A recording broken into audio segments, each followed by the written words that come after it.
Hey everyone, welcome back to the End of the Internet podcast. I'm your host Gonzalo, and if you found us, well, congratulations, you've made your way to the end of the internet. On today's episode, we are once again featuring the talents and lovely voices of brothers Eric and Albert as we discuss a ton of nerdy video game questions that Markus had written down and compiled and proposed that we answer in a sort of round table session.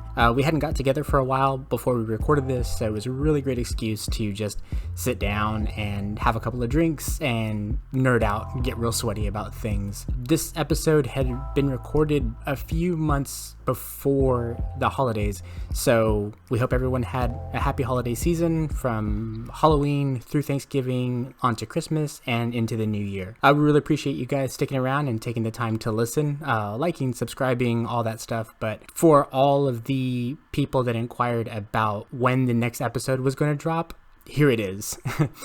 We've had a lot of things go on, and it kind of seems like I'm saying this every episode that we post, but hopefully this will not continue to be a regular segment of the show. Gonzalo apologizing for the lack of an episode.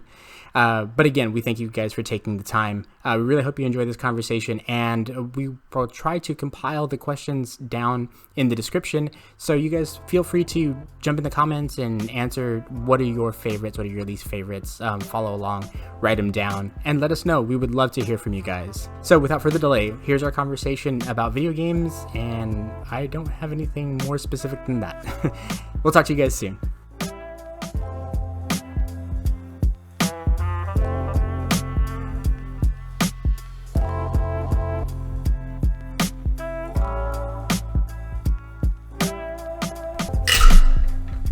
Fucking okay, so we are starting another conversation, video game centric topic on this episode of the podcast. We have our two illustrious guests, the brothers Martinez. Eric and Albert are joining us once again, but Markus came up with this list he had read maybe on a website, so I'm just going to kind of let him take it from here. Okay, so I am a frequent YouTube watcher, and one of the channels that I stumbled upon maybe about a month ago is What Culture Gaming. Shout out What Culture Gaming if you're listening to this, but you're not because we're not popular. Don't follow them. Don't give them a like. Don't do any of those things. Don't like, don't subscribe. They have these things called chatty faces where it's their entire writing crew, and they pose one question and every person talks about it. I thought it was really cool. It's a video game eccentric kind of thing. So a lot of their questions I really dug, and I was like, I think that would be an awesome podcast. So instead of doing one question and talk about it, for an hour, we're going to kind of go over my favorite questions that they've posted in their videos, and we're do like a mix of a rapid fire slash get into round it. Table. Yeah, we're just going to round table it. So gentlemen, if y'all are ready to roll, we can start this up. What do you guys? Okay, Albert, say hello. Hey, how's it going? What up? I didn't even introduce you. I'm Eric. Hey, Eric, jump right in. He's 2 bottles down. He's ready to go. He is ready to go. It's Saturday. Okay. No, it's not. It's fucking Sunday. So anyways, all right. So let's just go ahead and hit the ground running with this. Our first question, we'll start from my right to Eric. Which video game franchise would you buy no matter what? Probably Mega Man. Mega Man? I haven't bought Mega Man 11 yet. So then you lie. I mean, yeah, you see, that's why I didn't put things like Metroid in there, because I specifically stayed away from the Metroid Prime series. Yeah, I would say if we're just going on what we've actually bought, then I don't know that any of us could answer that. Yeah. We can give an answer. I don't own every single. I was gonna say I could say that I recently in the last year have taken a stand against Madden. This will be the first Madden that I truly have not bought. I even bought last year's fucking edition. Okay, was so on this sale, is an audio medium. But Albert raised his hand. So Albert, what was he smugly raised his hand as in me, bitches. He went, I think I've pretty much bought every iteration of Final Fantasy. So Okay. Yeah. Or Zelda too, right? Oh no, you don't have. I don't have all the Zeldas yet. So the handheld, not all the handhelds, but I have bought almost every iteration of the Final Fantasy, even the side. Oh, even the remakes. Remakes. PS1 remakes, Game Boy Advance remakes. 10-2. 10-2. 13. He even corrected you. 13. Like 10-2 13-2. Lightning Returns. You played Lightning Returns? Typo. He's about to get Final Fantasy VIII remastered. I'll get Final Fantasy VIII when it comes out again. Triple Triad. Final Fantasy VII remake when it comes out in March. I'm playing that. I'll be buying it. I bought the remakes of the GBA back then. I have everything. PSP remakes. You know how many copies of Final Fantasy 1 this guy has? Do you have Final Fantasy Tactics? He does. He has it twice. I still only want to. I have the PSP version and the PS1 version. So yeah. You like how I know his library? Sometimes he makes shadow puppets. Ramza over here. He does some dirty things to his Tifa dog. Okay. More like affiliate. How did you know he had Tifa dog? No, I'm just kidding. Because I've done dirty things to it. Okay, well, Albert totally takes the cake on that one. Like I said, mine was mad at you. Okay, would you have something that would be close to that? Like just Mega Man. Mega Man. I love Mega Man in every way, shape, and form. I haven't bought Mega Man 11 yet, only because other things get in the way. I'm stuck playing all these free PSN games, so it's like, why spend money right now when I don't have to? Yeah, when I don't have to. Like other games are sufficient enough for me to get my gaming fix. So other than that, I've played the demo of Mega Man 11. And that gear system is really interesting. I also want to buy like that collection they have with Mega Man 11 and Collection 2, Legacy Collection 2 and all that stuff. I don't know if it counts because there's only been 3 games, but Killer Instinct. Like if there was a Killer Instinct that came out next year, I'm gonna get it. Yeah. Even if it meant buying an Xbox, I would get it. I guess. So that would, but I mean, it's only 3 games, not really a legacy. So mine would probably be Street Fighter. I think I've played every Street Fighter title, and I've owned a large percentage of them. Anything that has the title Street Fighter, I've played or owned. What about Street Fighter 2010 on the NES? I have it. Yeah. Are you serious? Yeah, he owns it. Yeah, well, I have it on my DC. So okay. Yeah, I've been through that bitch. And it's the Final Fight, and I'm a big Final Fight fan. Yeah. So it's like both of those franchises are intertwined already. Exactly. Ryu and Ken come out in there. Yeah, I remember their names. Street Fighter for me would be that thing, I guess. All right. Okay. Question number 2: the most satisfying video game moment. What was your most satisfying? Like, do you mean like in story or that you accomplished? Both, either or. I mean, I would take either or. Eric, start with you. In story, I don't. Again, Gonzalo mentioned I'm like 2 drinks in, so I'm not sure if I remember this correctly, but I kind of feel like in Super Metroid, when you get the gravity suit, the tone of the game kind of changes. There's like a more heroic music going on. I can see that. I think also where you get it. Right, like that music is kind of yeah. I guess right because you get it where like in the wreck ship or something. But yeah, after that, I kind of feel like it's battle music to like the game through music is telling you you're now completely super powered and you can go wreck this bitch. I can feel that. Like once you get the gravity suit, you're kind of like, all right, it's on. Yeah. Like there's very little that's standing in your way anymore. Especially if you haven't played the game before and you don't know about the hyper beam yet, then this is the strongest you feel in the game. Like you can run through water and this and that. So that's always been like my most satisfying. It to me it even tops like getting all the armor in Mega Man X1 or any of the X games. It's just like this isn't. I mean, I guess it is an add-on for her, but it's not something you have to go out of your way to look for. It's optional. I guess it is optional Super Metroid, but no, like you have to go out of your way to not get it. Okay, you know what I mean? Like, that's a good point. Yeah, like especially with all these speedruns they're showing like off. just as the game is supposed to be played, you're gonna get it. Yeah, and it's one of the last things that. Yeah, so for me, that's the one of the most satisfying. Again, I play a lot of Super Metroid now. that's badass, and that's you leave me in the dust. Yeah, no, no offense, but I'm grinding that. So I'll say most satisfying is anything I've actually done Destiny as far as like beating a raid when we said we took weeks and we couldn't beat it and we finally got to that point when we beat it. Of course, what's the first raid? Vaulted Glass. Vaulted Glass comes to mind. I know it took us forever to find strategies to beat that one. Even King's Fall. Even that one was satisfying after that one was fucking satisfying. After learning the mechanics of that final fight and then finally bring down big ords down. It's like, oh man, that was pretty fun. But I think those are probably my most satisfying just because we're doing it with y'all. Yeah, man. You guys really made a difference, and doing that stuff with people we know definitely made a difference in the level of achievement. You know what I mean? I couldn't imagine doing a raid with randos. I appreciate the idea that they've really been pushing for, hey, find a raid team, and this and that. And if the game had been built around single player, I wouldn't have played Destiny. Yeah, there's no point. Exactly. You go through by yourself and do this huge dungeon. It's a raid. I wouldn't have had any fun doing that. So No. Like one of the main things from the E3 trailer from that was literally just your ship flying and dropping you off in front of your guardian. I was just that Dude, alone. know. I was like, done. So I had read in like Game Informer that's like, you know, if your friend finds out that you're on Mars and you're into some shit, they can just show up and like give you support. I was like, what does this fucking do? Great, yeah, exactly. That done. That's the one of the main reasons I was like, man, I can join Albert anytime and like. But I could go, pop out. yeah, exactly. I could go eat or something, come back, and then he's right there, or like I'm right there, whatever. I mean, that's not how they implemented it. It turns out, but still. But I mean, yeah. that's I think we've been there. Yeah. All right, Gonzalo. I say most satisfying video game moment for me was when I figured out how to do motions in fighting games. When I learned how to figure out like how to do a dragon punch, like forward, down, forward plus punch. Being able to do that on command was. Like, I mean, it's like everyone's done. Yeah, it's like opening Pandora's box. You're like, exactly. oh, here we go. So now, I have all the tools I need now. It was like studying a foreign language and then learning it. Like, now I know this alphabet. And learning that foreign language put me into, I don't know, this like weird secret society. Yeah, and it felt yeah. really good.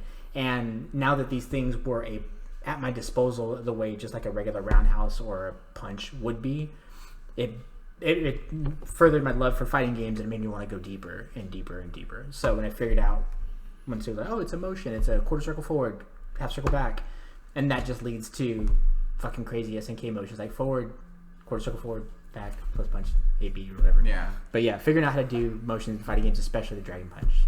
Nice, that's fantastic. Good one. What about you? So most satisfying video game moment for me, I actually had 3. One of them. No. You know what? I'm making the rules. In no particular order. I'm just going to cut 2 of them. I'm just going to cut 2 of them. No, one of my most satisfying video game moment was being able to beat. You're not going to know which one that I'm going to save, so make them all really good. Yeah, I know. I'm going to go.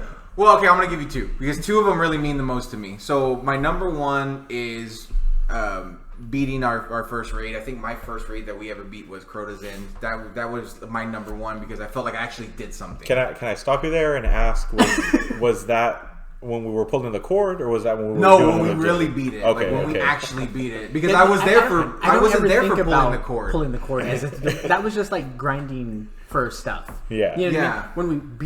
When we beat that raid, it felt like when we were pulling the cord. Yeah. Pulling the cord was just so that we could get stuff. Yeah. Exactly. Yeah, No, I think I was only there one time for pulling a cord because I think the next time we played it, they already patched it. So that first Crota's End, beating it with you guys, feeling like I actually did something because I was fucking useless in Volta Glass because I wasn't strong enough, that was extremely, extremely satisfying. But my most absolute satisfying moment ever was the very first time, shout out to my brother Michael, beating him in Tecmo Bow. Nice. I was a little kid. My brother was a big fucking bully. He knows this story well, but real quickly, he would constantly want me to play with him. You know, it was just me and him in the house, and he was just always like, play me, but he would always destroy me. I mean, we're talking like 40-something to 0 destroying me. And one... I can play Blaze of Steel. Spicy. And in one fucking day, and I was always playing like the Giants. It's so stupid. Such dumb kid, just because of the colors. Literally, because the sprites of the screen, they weren't like the Giants' colors. They were black and blue. It was like when I played 10-yard fight, I just like red, white, and blue. Yeah. I'll go with that team. Yeah. I remember it well. I remember like just playing the game, and all of a sudden, okay, he scores easily. Okay, big deal. I was fucking old hat. I've been here before. And then I scored.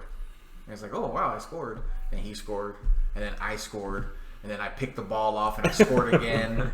And then fucking caused a fumble, and I scored again.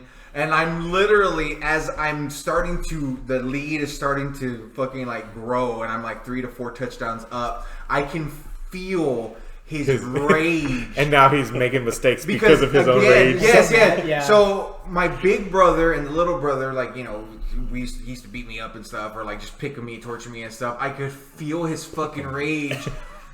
And I was at this crossroads where like, do I fucking throw in the towel and like just start making mistakes to let him back in so I can feel that rage, or do I? I ran backwards for 50 yards and then sat exactly. Or do I keep going? And I kept going, and I was very proud of myself, and I wound up beating him, And as a little shithead that I was, I remember like instead of like good game, brother, or like are you proud of me? I went ha ha, and I fucking booked it to my mom, and he chased me. But I wanted to like I had the I'm safe. You can't touch me. I would have been starting it before I even won the game. No, like, I you're was losing your quiet. touch. Yeah, I don't know No. what's happening. Is that plugged in? I was fucking Are you quiet awake? as shit. Are you awake? Which I Touching my face. Which I think is why, like to this day, like with me and my buddy Eli, when we talk about football, or like when the Cowboys play the Packers or anything like that, I don't say shit until the game reads 0-0 in that fucking time and there's a final score. So I think that's where I get that from because of my. So brother who was he Mike. playing? You were playing the Giants? He was always the Cowboys. He was on his Cowboys. Yeah, so he's anytime you guys watch a game together and you guys think someone's gonna win and it turns out just like your game did, you should be like, man, this is kind of like when the Giants, beat Dallas. Like, do you remember when? Don't bring up Tecmo. Just be like, remember when the Giants beat Dallas is bad? Like, it was insane. And he'd be like, what are you talking about? And then just finally casually bring it up like, remember Tecmo Bowl? Remember Tecmo The Bowl? Holidays Bowl. Holidays Bowl. So yeah, that would be my ultimate, most satisfying moment ever. Okay, next question: the saddest video game moment you've experienced, Eric. What's your saddest moment?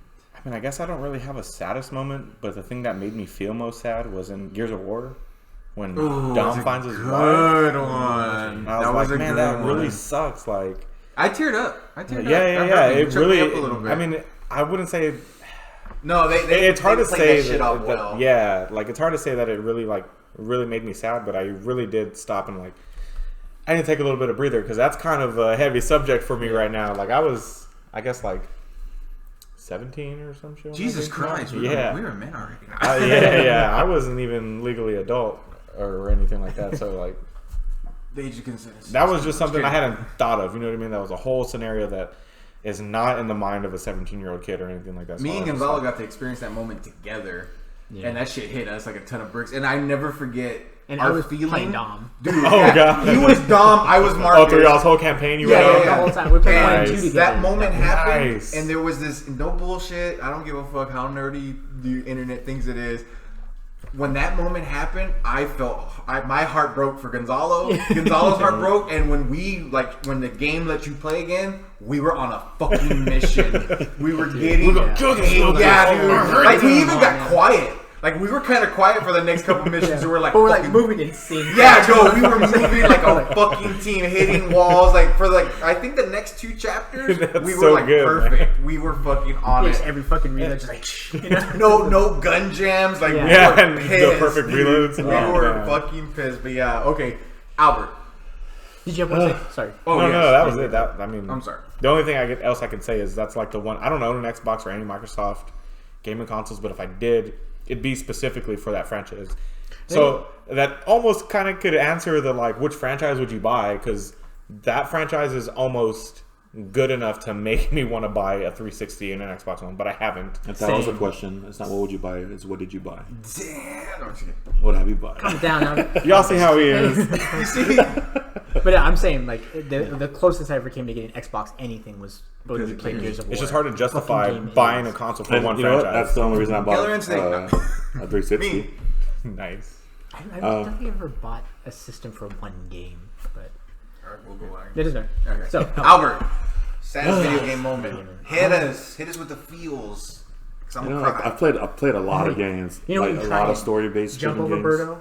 And your foot just. You know, I've had a moment like that. And And then it goes it, hit by Oh, I know you have. it happened in Destiny, actually, as a matter of fact. It's not a saddest moment, but it's a disappointing moment. I was with Eric. We're playing some Trials. I don't know if you remember this. Keep talking. We had one. We just needed the one match to win the round. I mean, to win the whole thing. We're on You can't see, but Eric is holding his head now because he's starting to remember. what's that one map that I like? It's one of the. It's in the tower. Bannerfall. And I was on my hunter. Your Void the Hunter. Void Hunter. Yeah, I remember. And so, man, we were in this, shootout, and we got the kill, and I was the only one live, but I had thrown a grenade to get the kill, and stupid me goes to revive Eric, But I was in the middle of my grenade, and we lose the game. There was no reason for him to revive us, and the whole time I'm watching him like burn, and I'm like, why are you doing that? But I'm so in shock that I can't like yell at him like, no, Get out or of there. why are you reviving me? So Like, before the game could finally just get to the next screen, I died, and we had to do the next match. And it we was lost. a draw. Oh my We God. didn't lose. It was a draw because we had already won, That is heartbreaking. and it was trials, so it wasn't like Crimson doubles or anything where it didn't matter. We were trying to get to the lighthouse and get Mercury. We were gears. actually really trying. It was really For competitive. those who don't know, Trials is a mode in D1 that it was a 3v3. It was super sweaty. People took it extremely serious, and rightfully so, because it was kind of like fucking test your skill. Yeah. And that Test right your there might. breaks my fucking heart, dude. Oh my god, that. It was me, you, and So, Jeff, yeah. right? I think it was me, you, and Jeff. God It damn, was- that's- It was either me, you, and Jeff, or me, you, and Eli. Something like that. I just remember I was like, God damn it. And I think that ended our card, Yeah, it's like all right. which made it even worse. And I think it was even like our last one. Like if we wipe this card, then we're just gonna log Like, off. we're Or done. We're gonna, yeah, and, I think that win would have got us the armor. I think It was so. the Yeah, fifth one yeah. we Because needed. at one point we decided that we weren't trying to go for the streak. We were just trying to get to where we'd get at least one piece of armor, which I think was 5 wins. It was either 3. Okay, it was 5. I never got close to 5. 4 was the max. Yeah, I think we were like at 4. We were like think at 4. I think we too. only I got played 5 Trials once. twice and just lost automatically. Yeah. Like 3 in a row or something. It's like, hey, well, I'm gonna do this. I give credit to all those people though. Now that I know how the armor actually does affect everything, and how a lot of times, like we talked about before, shoulder charge is OP, but it's like you don't know like what attributes and mods they have that are like helping them stay alive using shoulder charge, or Armor. helping them recharge that faster. Yeah. Anyways, that's a whole other topic. All right. Do you have an emotional one? Like something that I figured it'd fucked be you up like emotionally? It's Cloud and it's Aerith? honest- I just had to be the closest thing. I've been trying to go through like a lot of games I played where there's a lot of story. The one I just remember is Aerith's dying. I played that really young. It was just a couple years. I really wish I could have think he experienced actually that. teared up. Like I think I remember like watching. I was just like, I don't know what's going on because You're- I would you're always watch younger. him play his game, but his hours were the ones invested into that game. I would go outside and come back and be like, okay, you're still playing this. Oh yeah. Oh, Where this is you what's at? going on? Yeah, It's yeah. so going funny on? because Aerith's death didn't really affect me when I was playing it. I was like a freshman in high school, I think, when I was playing it. And she was just always not on my team. So she was never part of my party. So then when she dies, I was like, oh, drag. Yeah, she was. I used her as my healer quite often. Yeah. But I think I but a played it healer in would early- only be. I early mean, I middle think school. Gonzalo would have used her as a healer if it was 4 people. But since there was only Yeah. 3, I understand people in Final Fantasy VII going, Dude, yeah, you get have no Aerith out idea here. how salty I was about them it being 3. I was like, oh, fuck this. I just Oh, yeah, played, like, after it being, like, 40 always 4. hours Of fucking, 4, Final 5, and Fantasy 6 with a 4 party. Yep. And I had to play these fucking idiots. The 3. 3 of them. I don't No know. wonder they lose. They don't can't be know. Ruby Yeah. Weapon. There's 3 of them. There's 3 of them. Nice. All right. So Aerith for you? Yeah, I just had to go with Aerith. Yeah. I was saying, because you probably played way more RPGs that might have been better. I don't know. Yeah, not a bad. lot of stories I don't know stick what with you me, but I mean, obviously, a lot of the Final Fantasy stick with me. But like 8, 9, nothing really comes out that really. There's nothing really emotionally Not- heavy in not those that games, I'm- though. 10, Well, it's like not really. but I mean, that's not. Yeah, 10 really nothing sits out. 12 was more of a political thing. Not that I'm trying to like. 10 is terrible. I don't know Yeah, if I anybody know. get like emotionally invested in 10. But And then of course I played 13 and then 15, but nothing really. I mean, the ending of 15 was kind of like, oh, that kind of sucks, but it made me sad. Not that I'm trying to hog everything, but like a close second for me would be in any media where Zack dies in Final Fantasy VII. So like in Crisis Core, and then I've seen that anime where he dies. yeah. That's always kind of sad for me, only because it's like everyone appreciates Cloud and the Buster Sword and this and that, but like But to they see forget where it came from, and to see Even that I it know was- that shit. And the thing is, like when you play Crisis Core, you fight an endless wave of enemies as Zack, and you're not going to win because that's how the story goes. But he's defending Cloud's lifeless body because Cloud is like comatose. So dude, there's so keep good. Zack dies defending his friend. You know what I mean? It's just so sad. You know what? For him I to didn't pick know up. that part. That's kind of deep. Yeah. Like that's hitting me, and I'm not. You're just talking about it. That's Yeah. kind of cool. And in Advent Children, he puts the sword back because I think Kadaj or whatever kicks the sword. Yeah. So Dude, I love that. in Advent Children, Cloud puts it back in, and I think he says, "I'm living my life for both of us" or something like Yeah. that. And stuff like that really Advent adds more Children context. made That Aerith's stuff. death mean more to me than when I actually Nice. played Yeah. the game. I put 99 But hours you know into what? it. I do have one. I think 5. Final Fantasy V, Galuf. Oh man. When Galuf doesn't he sacrifices himself, right, for the team? I think so. Yeah. And then his daughter Krill takes over. His granddaughter. His granddaughter. Your There's granddaughter. so much in 7 that like fucks me up that a lot of people, I guess, like Sephiroth has had his whole like life of his own, right? But in the actual game, Sephiroth dies hella early, and you're just fighting like Genova's kind of memory or approximation of him. So this whole like lore and this following that he has is for Genova's like memory of Sephiroth. Sephiroth, that fucking Cloud killed him. Yeah. I love that so much. Anyway, sorry. Gonzalo, the saddest video game moment. This was the easiest question to answer because it fucks me up thinking about it.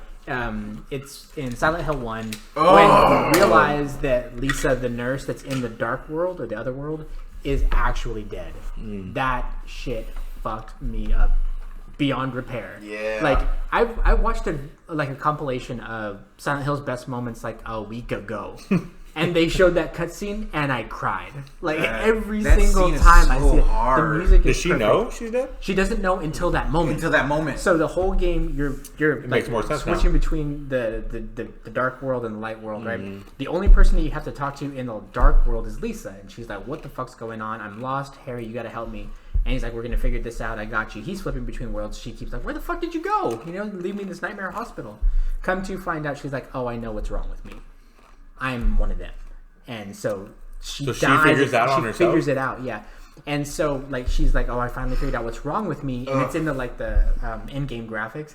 And then she's like, "Oh, Harry, I know what's wrong." And then it cuts to the like cinematic, and the music hits, and it's like, "Oh god, the music's so great!" And she like pushes herself off a wall, and blood streams down from her forehead through her eye, and she blinks the eye, the blood goes in, and she starts stumbling and starts bleeding all over the place and like walking towards Harry. So it's like her normal injuries manifest or something? Yeah, all of a sudden she realized what she is, and Harry just like walking back, and he has to like leave.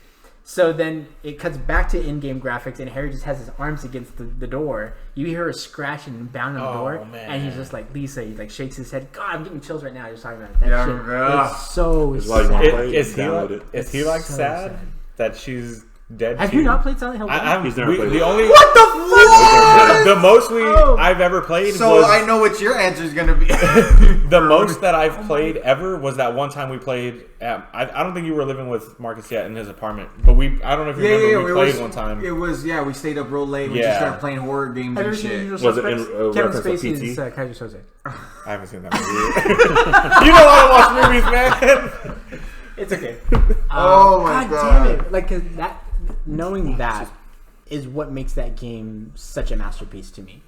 So now with a heavy heart, I hate that I've told you that. Like, I figured that probably in your gaming history you would have eventually got to Silent Hill. Yeah. And I don't know how you've made it this far without knowing that.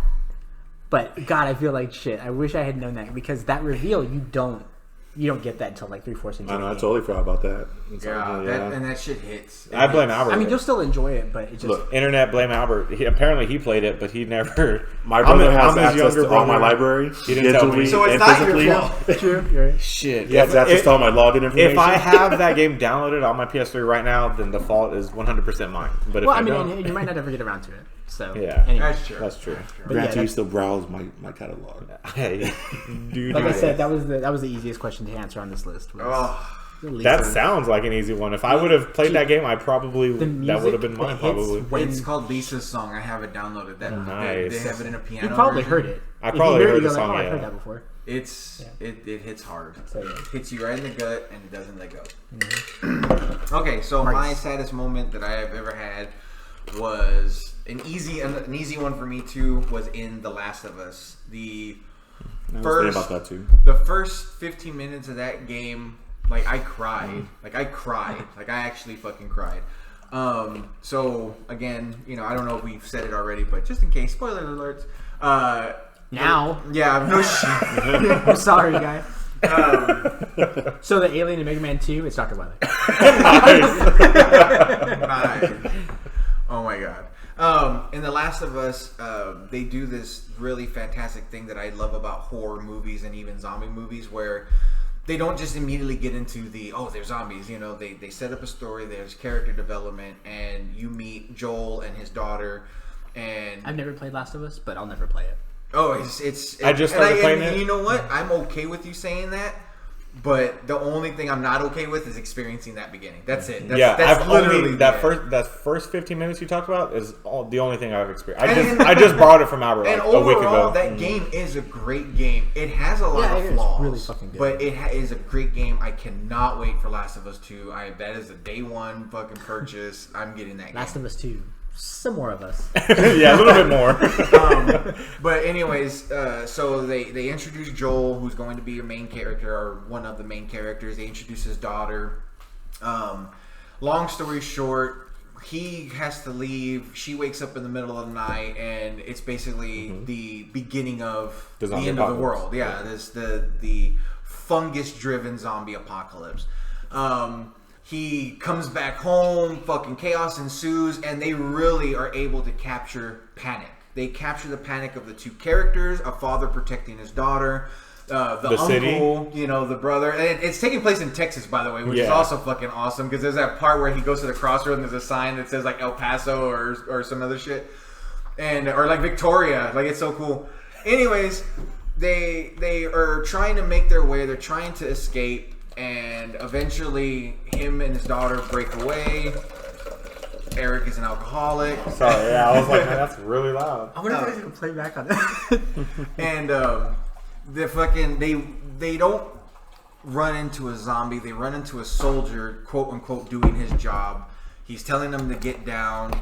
He's told by some fucking, government official to fucking piece them out, and he opens fire, and of course Joel, protecting his daughter, tries to turn, but he doesn't protect her, and she gets fucking killed. Oh shit. And he dies in she dies in his arms, and that's how the game fucking starts. You start with this character, you immediately in 10 to 15 minutes already care about this character so much, and then you have to watch him lose, and that the motion capture, the acting, and the script drive it home to a point where I fucking cried like a little bitch. And then I had to play the game. It's like, fuck this game. That's awesome that it's like the first 15 minutes of the game. Dude. And I think another thing that Marcus didn't mention was like also not only does he like lose his daughter, but he doesn't lose her to the zombies. He doesn't lose her to anything. There's a little point. Like, he doesn't lose it to a zombie. He loses it to another person. Yeah, like, a human being. And then, so it flashes forward. I hate to be in like a zombie apocalypse and then like fall off a cliff. Slip on a banana peel. Shoot me.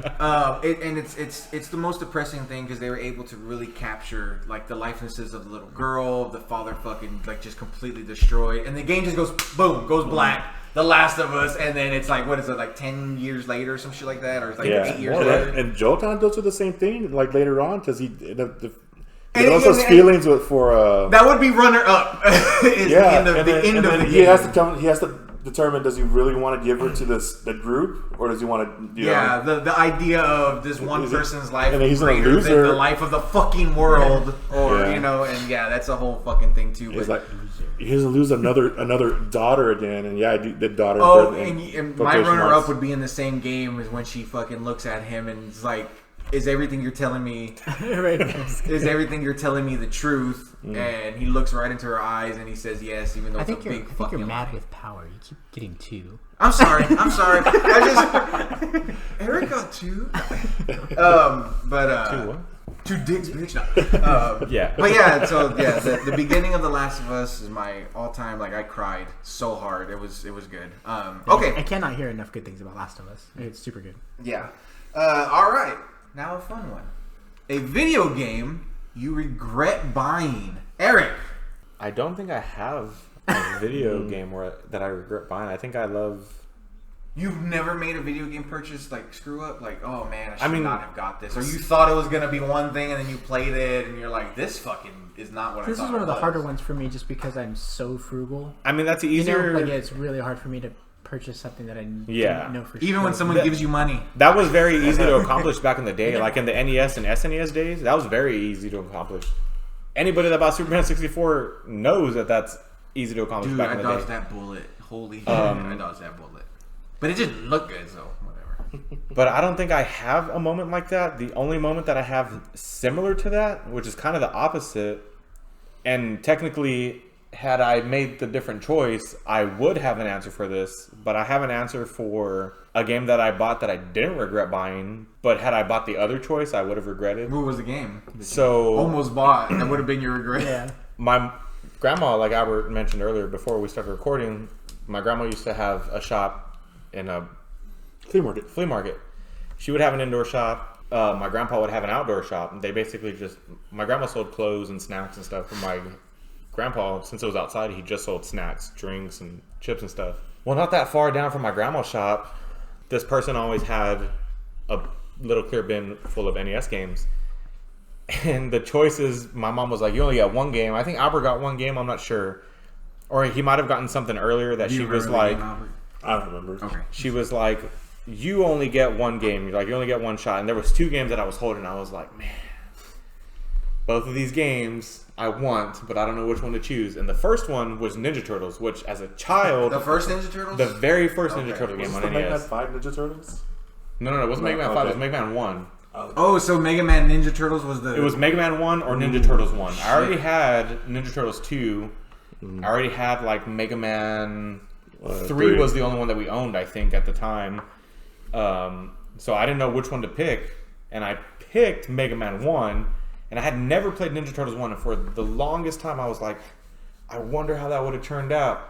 And then when I got into emulation, by the time I was in, like, middle school, I played Ninja Turtles 1. And I was like, I'm so glad that I didn't buy Ninja Turtles 1 and that I bought Mega Man 1. Because there's no difference between Mega Man 1 and any other regular Mega Man game. But there's a complete difference between Ninja Turtles 1 and Ninja Turtles 2, 3, 4, and probably almost anything that's come along after it. Ninja Turtles 1 is the only game that's like that. Yeah. So Ninja Turtles 1 is like reading the Mirage comic book, and then the rest of the games are like watching the cartoon. Yeah, exactly. So it's so funny, like the choice between Ninja Turtles and Mega Man is the greatest fucking argument for don't judge a book by its cover. Yeah, because that cover face is of great. Ninja Turtles is the most fantastic thing I've ever seen. That cover is better than like the other, at least Ninja Turtles 2, the arcade game. Yeah, but the thing is, that agree. cover is actually the cover of like issue 5 or 6 of the original Mirage That comics. cover, I had a poster of in my bedroom. Nice. Oh, wow, that's cool. Poster in my bedroom. Yeah, but you also, Mega Man 1 yeah, it was a horrible cover. Yeah, it lives in infamy, that cover. He's holding a gun. He doesn't have a hand cannon. Yeah, like so that's the lesson. I guess Don't yeah. judge a book by its cover. Nice. Do you Albert. have a game? Oh man, I've been thinking about this a lot. You know, You buy a fucking too. ton of I games. buy a lot of games, and I'm pretty particular. I do buy a lot of the more known games and stuff, and I also buy obscure games. I'm trying to think because I play everything, and This is a man who lives with no regrets. as of right now, there's nothing that I really don't, comes to mind. I don't think I've even heard him ever say, I wish I didn't buy this game, or this game actually kind of sucked.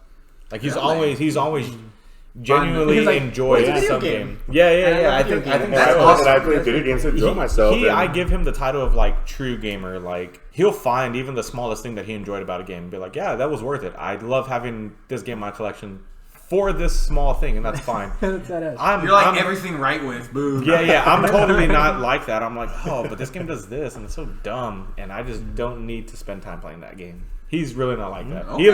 He at least has an open mind to most games. And I've never had enough disposable income to Buy do it. that, to buy a Buy game. a Like bad I've game. rented bad games and like, Okay, God damn have it. you ever rented a bad game that you're like, this fucking game sucks? Didn't I wish we you rent would've Neo Contra? Did we run Neo Contra? I think I don't remember. I know we played that Which horrible. one's Neo Contra? I think that's the one that was on PS1. I think it was Okay, Shattered Soldier. Yeah. Shoulder. Faja. Like Austin Goldman. But yeah, I remember the only time that I ever played the PS1 Contra was when we rented it, and I fucking hated that game. There was a shitty Doom I don't game that was remember. like a side-scrolling. I can't remember what it was called. Yeah, it was fucking awful. I remember renting it going, it's Doom! No, it was not fucking Doom. It was garbage, but that's There are a lot of games I never played. Doom. Yeah, I never. That's one of the questions. You've Yeah, never yeah. played Doom? No, Okay, no, well, that's no, one of the we're questions. going to another Okay, yeah. Okay, so Even renting, you don't really think You know how you're like, I give Albert the title of True Game. I revoke that. Are you Veto. Okay. Done. Can we skip ahead? we're gonna get there. We're gonna get there. Okay, Gonzalo, is there a game? Well, no, I never bought a game that I regretted buying. I have 6. I had the same thing. There was like, I almost bought Marvel Superheroes for the PlayStation, but I ended up getting Castlevania. But that's a W either way. I think. Yeah, but the Marvel. But that's Superheroes what makes is his very story bad. so great. Like the PS1 version of yeah. Coda, Children of the Atom, the X-Men fighting game, and Marvel Superheroes are both pretty terrible. But 79.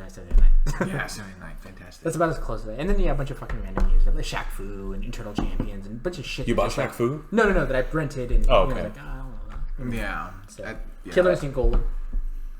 I love that game only because No, it's downloaded everything. Yeah. Because I remember like a friend of mine let me borrow his 64 for a week, and so I went to Blockbuster across the street back when Blockbuster on stores used to be there, and I got the South Park first-person shooter. Oh yeah, with Snowball, right? And I got Killer Instinct, and I played both of those.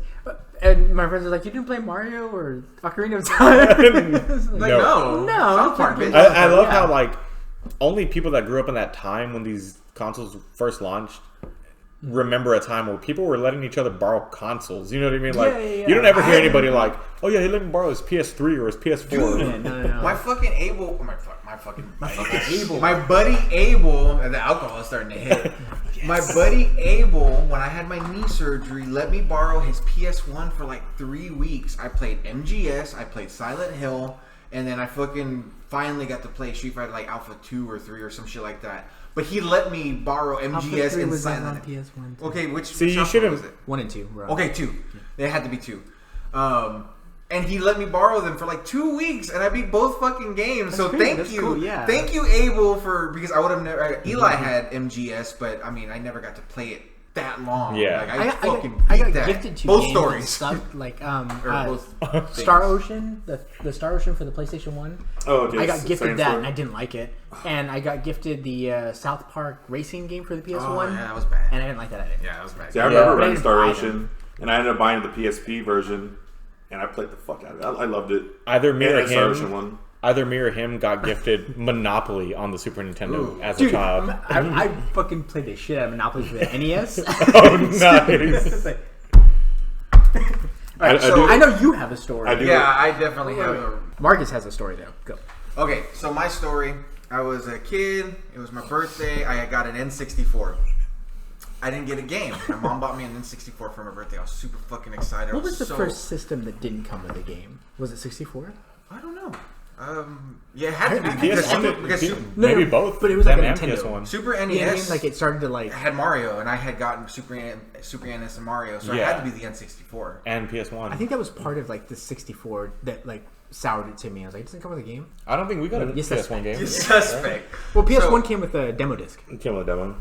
Yeah. You're right. I had like 15 of those babies. Nice. Dude, I played so many of my demos. Anyway. So my buddy, me and my friend at the time, his name is James. My mom goes, okay, I didn't know what game to get you, so let's go to Toys R Us and go get you a game. That's like, great. fuck yeah, I gather up all my birthday money, we go. And then at this time, the N64 is still so new, there's like only like 3 fucking games out. It's Mario 64, Cruisin' USA, and Pilot Wings. Pilot Wings 64. Pilot Wings is like sold out. So it's literally Mario 64 and Cruisin' USA. So I instinctually go, why did you get Mario 64? And my buddy at the time, you piece of shit, I'm just kidding, he's like, dude, get Cruisin' USA so we can play together. And I'm like, I don't even have a second controller. But am I thinking logically? No, I just want to impress my friend. I want my friend to be happy. So I'm like, okay, yeah. And I talk myself into getting Cruisin' USA. So I grab the fucking little piece of paper, because remember they used to have piece of paper. I take it to the front, and the whole way, I'm not digging this decision. And I'm like, oh, do I really want to do? I really want this. I like racing games, right? Like, that's fun. Trying to convince yourself. Good. Have you not played the arcade version of this game at this point? I've never played Cruising USA. Really? You didn't play the one that was at Wallbangers? No. Because I would have at least been like, look, I can spend a quarter and play Cruising USA. I can't spend a quarter and play Super Mario 64 or Mario Kart 64. That's fantastic. Where were you? I know. I was in elementary. Yeah, I was gonna say you're in elementary because I was in middle school. You were like, Right. So we take it up there and I buy it. And even as the purchase is going through, even when I see you the don't have to box, drink I know. that. We can get you some. yeah, seriously, like I'm good. I need you clean and I'm clear. good. No, I'm Okay. good. Yeah, I'll just, I guess whatever this is, and I'll mix it to dilute it. Does it taste good? And, Sorry. So anyway, It's a whole other Whatever conversation. this is. it doesn't taste good. I can guarantee it doesn't taste good. This It's is more liquid don't do than- it. I mean, it's not bad. I used to drink Four Locos.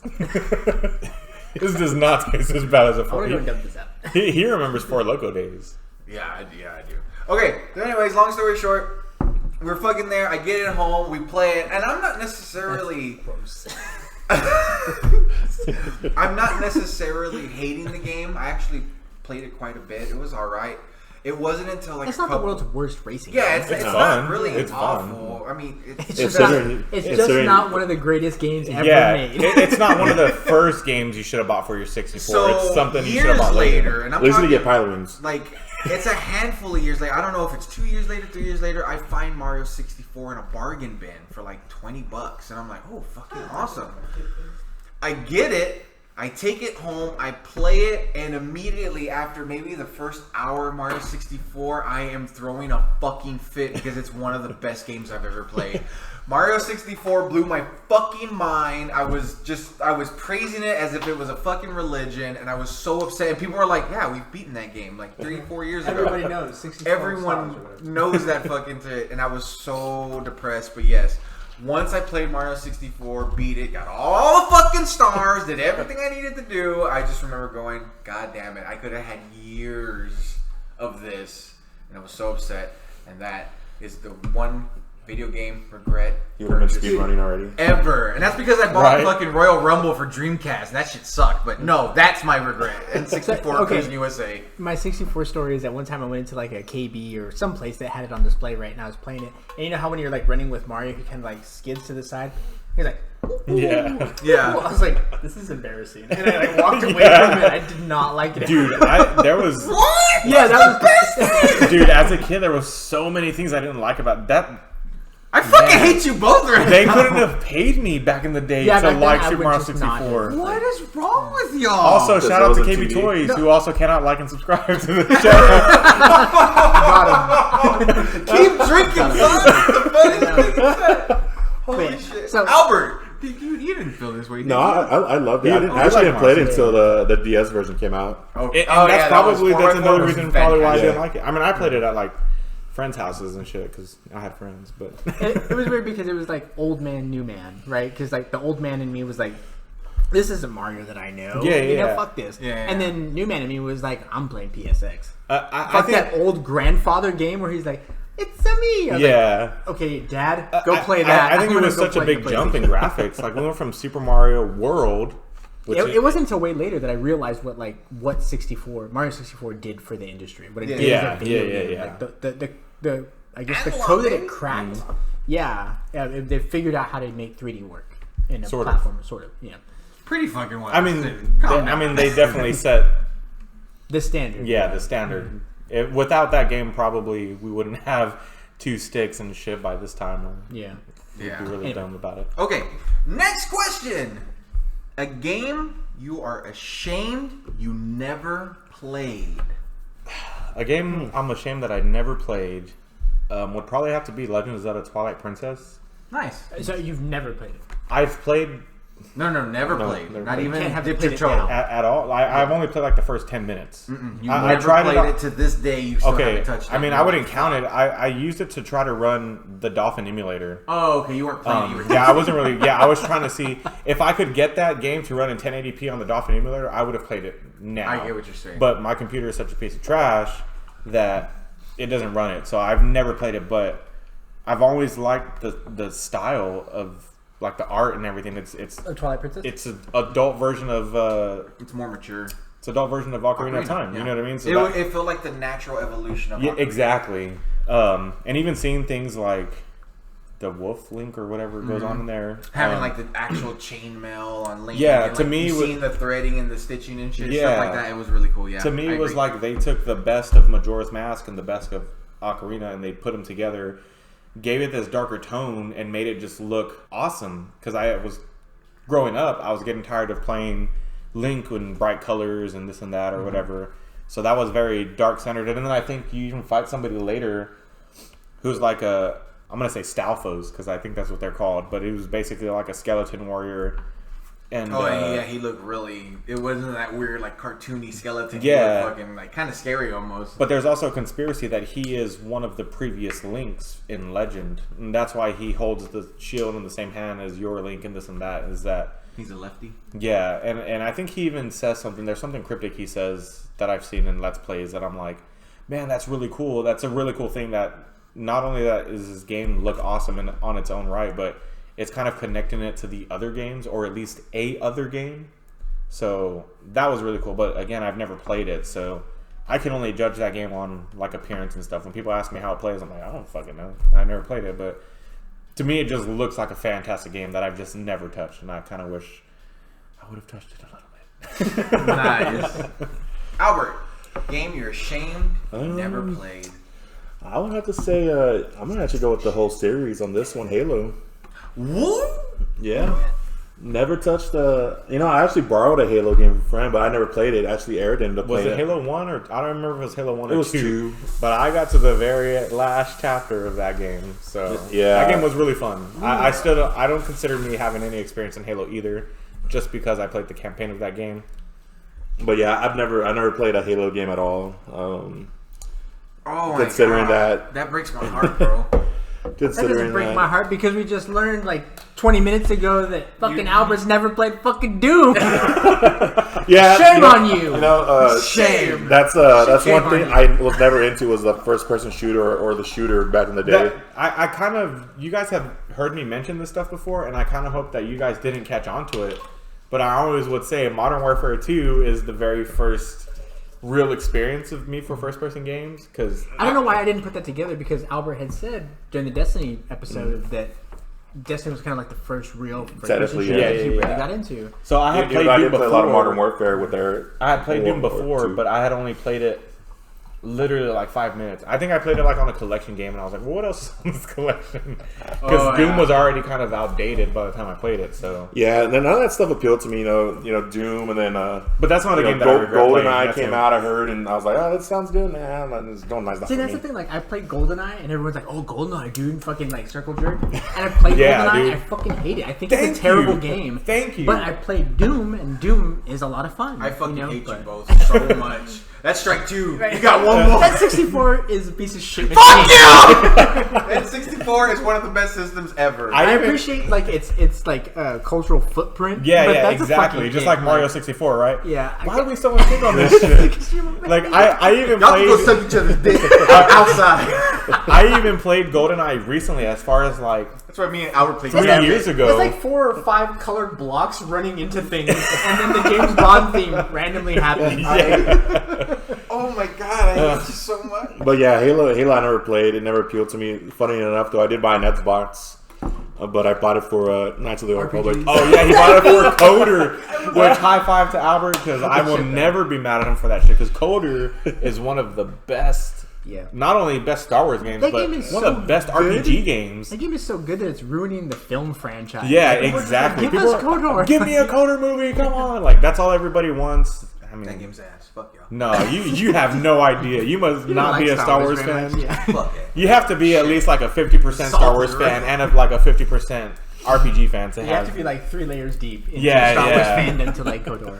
You have to know who Greedo is, who shot first, or whatever. But you have to have a stance on who shot first. Yeah. You don't need to know. But you Yeah. have to have an opinion. And if you don't, then Okay, Gonzalo. Game you're I'm ashamed ashamed I you never played. Jesus. That one's really hard. If you have one, go, and I can think of one, but I can't. I haven't really thought of one. I feel like I Sure, had an there's answer when we first posed these questions, and I'm trying to think. So I think. You ever play River City Ransom? Okay. Crash the Boys. Let's start throwing out names out there. Clash at Demon Head. I played Clash at Demon Head. Nice. Dude, I played the He didn't like fuck it. out of that game. Anyway. That game is not super great, but I mean, there's a charm to it that I yeah. love. You know? Oh, I know mine, Silent Hill 2. We were talking about it at that's work. right, you Silent Hill mentioned 2 is Silent a game that I'm ashamed that I never got to play. Because after everything I've learned about it from watching like video documentaries and Let's plays and breakdowns stuff like and that. not even just let's plays, like people just talking about like the deep Or the elements best of moments of Silent Hill 2. all of those Yeah. things, you know, it's like... That's me in the Clock Tower series. Oh yeah, Clock Tower is a good one. But no, Silent Hill 2 would probably be... Because Silent Hill 1 was one of my favorite horror games. And 3, I never... Like, I wanted to play it. I played it a little bit. But I've never put my hands on Silent Hill 2. Like, I've never got to play it. I never got to touch it. I have that collection on the PS3. But it's the remake one, right? Two, Silent Hill 2 and 3. Yeah, I don't know if I feel like it. I feel, and it's so stupid. Like I'm putting shackles on me for no reason whatsoever. But I feel like my time has passed with it. It's like no, I didn't play it. I know too much about it. I think you should still play it. I think you should play the first Silent Hill. I'll play the first Silent Hill, and I'll play what should be a second runner-up for this question for me is the Fatal Frame series. It turns out Albert bought some of the Fatal Frame games, and those are interesting. Which is so funny because I've played all of them. I haven't beat them, but I've played them. I mean, they're interesting. Me and Steph love, me and my wife love creepy stuff. We're always watching creepy videos on YouTube, haunted houses and stuff like that. So, like, Fatal Frame was something that even she was like... Fatal Frame creeped me out the first time I played interesting. it. Yeah, I So, remember. It's interesting just watching people play. Yeah, it. yeah. Mm-hmm. I Your think first- the closest thing that like I kind of wish I had played, but is Resident Evil 3. I've never like I beat 2, like front and back. I played 4. 4 is the best in the series, in my personal opinion. 4 is one Beat of my favorites, 5. I played 1. I played it. You know what I mean? Yeah, I didn't you beat it, but I beat it. played it. So- I played Code Veronica because I had a DC, but I think 3 is the one that's kind of like a lot of people's favorite, and I never got around to ever touching it. Just never played it. Yeah, I So got since you guys are some of my like older friends that understand the NES days and stuff like that, and probably appreciate those For days, sure. I recommend Sweet Home on the NES. It's Capcom's. That's that Japanese game. Yes, right? it's a Japanese only game. It's, that means it's it's on what my PC. inspired Resident Evil. I can mod it to your SNES Classic if you want. I have it on Albert's, and I was actually me and Steph. No, it's on my NES. Yeah, your NES Classic. Okay. Well, I'm saying if it's an NES game, then I have it on my Dreamcast. Okay, I don't know if there was a ROM hack for it back in the day, but there Well, I was. just have every Japanese game Oh, ever okay. released. I have the Akira RPG. Nice. I tried to get through that. I can't read God's Katakana. Just like Tetsuo, So- just like in like all the 8-bit graphics. It's so cool. That game I was was, gonna mention this game, by the way. that game was Capcom's first attempt at survival horror way before. That's what some inspired people Resident say, Evil. they say No, it's- it did. Like even Yeah. the, What was it called? Sweet Home. even what's his Oh! name, the director of Resident Evil. He was Yeah, like, no. I think he worked on it, What's right? that He Yeah. fucking- Shinji Mikami What's the or idiot's something Yeah, name? Go Mikami. Stop Skeletons from Fighting? Yeah, He talks about Sweet Home, right? yeah. Okay, that's how I know He was about the it. one that I Heard about it from? watched his Happy Video Game Nerd, and I played it. But it even has like a Resident Evil, like the door, like and 8-bit graphics. Like He's not an idiot. I mean, I like those videos. yeah, he's fantastic. I used to love him back when he was on RetroWare TV and all that stuff. It is good stuff. His Happy Video Game Nerd series. I'm sure amazing. I'm gonna go home and I'm gonna think of something and be like, God damn it! Yeah. Oh, But Snake Eater. Oh, I nice. never played Snake Eater. Nice. Never touched Yo. it. That game is.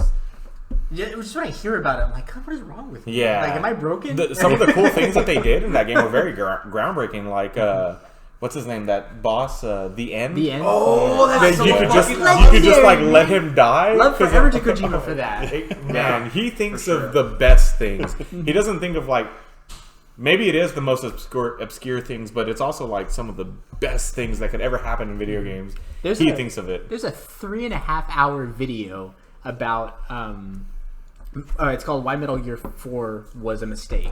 Right? 3.5 hours. This dude just rambles about Metal Gear 4, right? But he talks about how MGS 1, 2, and 3 were kind of like a perfect trilogy, and you could have just stopped there. I was like, that sucks that they kind of like ruined it, you know, because he kept coming back to take care of the fans, and they're like, you know, gotta make a new MGS game, Like, I guess I'll make it. So we got 4 and 5, but I mean, but that's kind of the standard for most things. You know what I mean? We make a trilogy and then we reboot it, or we do this and do that. what's weird is that, like some trilogies, I don't even think were meant to be trilogies. Yeah, you know, yeah, they're they just just like kinda- we'll just keep going. Yeah. Until, But for me, Metal Gear Solid 4 is like the most perfect homage to Metal Gear Solid 1 that I could never say anything bad about Metal Gear Solid 4. Nice. Especially going back to Shadow Moses Island on Metal Gear I- Solid 4. But That 3, was- I heard the Snake Eater was a fantastic Yeah, fucking game. that- I never played it. Well, But it was the- definitely the a different- deepness of its ending. The deepness of its ending, like when you find out everything you need to find out about fucking the real big boss and what she did for her country and shit Yeah. like that. Like that shit is so deep that it made me it would have been a It's close like, second. It's like story and gameplay. all Yeah. collide to make a perfect. So that's the thing is Yeah. like It's like- compared to the other ones, Metal Gear Solid 1 and 2, you're in a controlled environment. There's electricity and there's all the necessities that Snake has access to that you would never think. How would he act if he didn't have access to this? But in Metal Gear Solid 3, it's like you got to get your own food to get your life up and this and that. You know what I mean? Like everything about that game is just amazing. Even though I haven't beat it, I've played like most of it, and I actually like sniped the end. there's a cutscene where you can snipe him early in the game, and while he's being walked away in his wheelchair, you can snipe him and he's dead. And so that's what I did. But like, man, that game, I would play it again and again just to kill the end different ways. You know what I mean? Nice. God, that game was so good. Fantastic. Okay, next question. Game, and I already know your fucking answers, you assholes. A game. Whoa, okay. A game that you hate that everyone loves. GoldenEye. Fuck you. 64. God, I hate you Super so Mario much. 64. Jesus, that Fortnite. Oh, calling people out. I'm feeling fucking attacked right now. Albert, you cold blooded. Oh shit! Did we just form the Triforce? I'm feeling Courage. Tower. attacked Wisdom? right now. Thank God I didn't fuck that up. Wisdom's like, wisdom? I'm not wise. Why did y'all not pick wisdom? Because we didn't want to guess. We knew power. I'm feeling so fucking attacked right now. How dare y'all? They're like all your favorite games, right? Yeah, But I like Mario 64 though. I love GoldenEye. I love Mario 64, and I play Fortnite. Not maybe as much as I used to, but I'm feeling very attacked. I kind of hate you all right now. You Start looking around his room like, man, I hate leather couches. I should be the one that like hurt you least because you already know how much I hate the That's 64. I know, but hearing it just it hurts. I wouldn't say I hate the 64. You know what? You know what it is? It's an ugly machine. Fuck you! Like the controller. It is ugly. The controller's the worst design. Fuck y'all. I love that. I've argued with people at work about like You're people that want you got to give the controller credit and blah blah blah. I ain't giving it. No, I don't got to do shit. Right, someone's for the gonna figure it 64. out. Yeah. The smarty pants at Sony would have cracked that case. Yep. All right. Marcus is so red right now. I'm so Right. In case you guys don't know, Marcus is really red. So yeah, and I love these three gentlemen. I do, man. And we love you guys. It hurts. It hurts because those are like. But so man, I much- almost didn't have an answer for that question Until that- yeah, that's what I was Until saying. we started talking about the 64. I was like, oh yeah, GoldenEye's a piece of shit.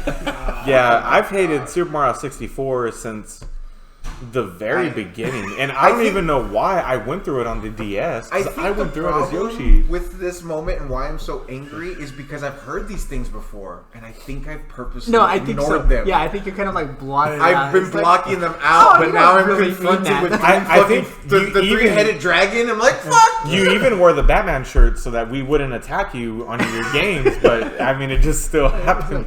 I know you love Batman, and we all Knights of love the Batman. Lion. but Like, I- this that- was the connector that bring us all together. That and it doesn't didn't make me work. love Super Mario 64 stuff. Oh my god, that hurts. It hurts my heart. But yeah, I don't so know. much. For some reason, for me, Super Mario 64 is Let's go. it's on the bottom of the franchise for me. Super Mario 64 is on the.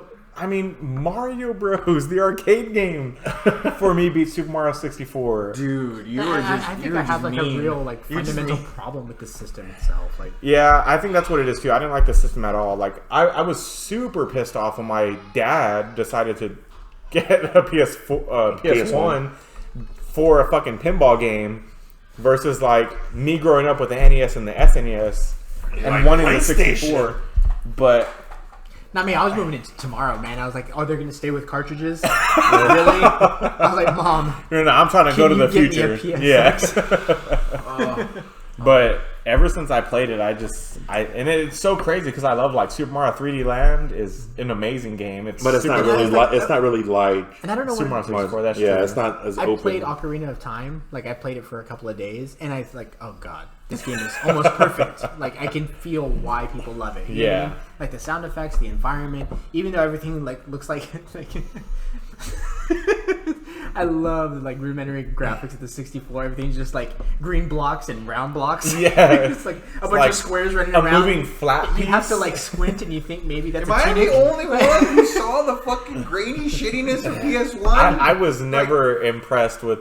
Everything like had a weird Moby thing to it. I played many RPGs on PS1. I know you got away with the best. Well, there's stuff. tons of good stuff in the PS. You got that's the the golden era of RPG. I mean, have you ever seen the Final Fantasy IV demo on PS? Or I didn't play Final N64? Fantasy. So have you seen that? Yeah. Oh wait, here's no thanks. Here's why we have a big difference. Because the games on PS1. Because you're a shill. And you know what? Nintendo's paying half of this. Holla at me, Nintendo. No. I think what happened was... That's why I think we have a total of like 42 views. No. Game-wise, that was the big 42 difference. watches. Our playing RPGs that are still in the sprite level. So there's not a whole lot to fucking argue there. And there's 49 RPGs either. You know? And then Medieval, Tekken, Jumping Flash. I think those games look really good. Oh yeah, no. Hold on, but that's what Crash I'm saying. Isn't too bad either. So Spyro. I was before I saw like the likes of MGS. You know, like one of the first games I was really introduced to was Tomb Raider, and I was like, Tomb Raider versus Mario 64. I can move and fucking spin and run while she's over here moving like a robot and shit. That was my biggest comparison, and that's all I had to compare. It wasn't until MGS that I went, "Oh, I'm just gonna keep." Because there was no internet and no videos. Exactly. That's what I'm saying, though. Like it was a very different time, which I love. It being was a part the exposure of the games I was, because then I think the next game I played after that was some fucking it was IQ, which was cool. I was like, this isn't anything fucking pretty. Like it's a fun game. Yeah. So when I was playing Mario 64 and then eventually jump into shit like fucking Smash Brothers, Star Fox, shit like that, I was like, this is fucking amazing. I hadn't got to the later stuff. Like once I got to like MGS and Silent Hill, then I was there for a while. My N64 was collecting dust, but it still had some of my favorites, so I'd always go back to it. So it just became one of those. As long as you look at the controller and go, man, y'all really fucked up, and then you continue to play PS1, then that's great. No, I did it. I like the controller. I had no problem with the controller. I feel like I guess the pop art nature of the Super NES graphics were replaced with these like dull, gringy, square brown boxes. I think that's what it is. Like I hated the new. And when I see it now, like on Let's Plays, it really bothered me. Yeah.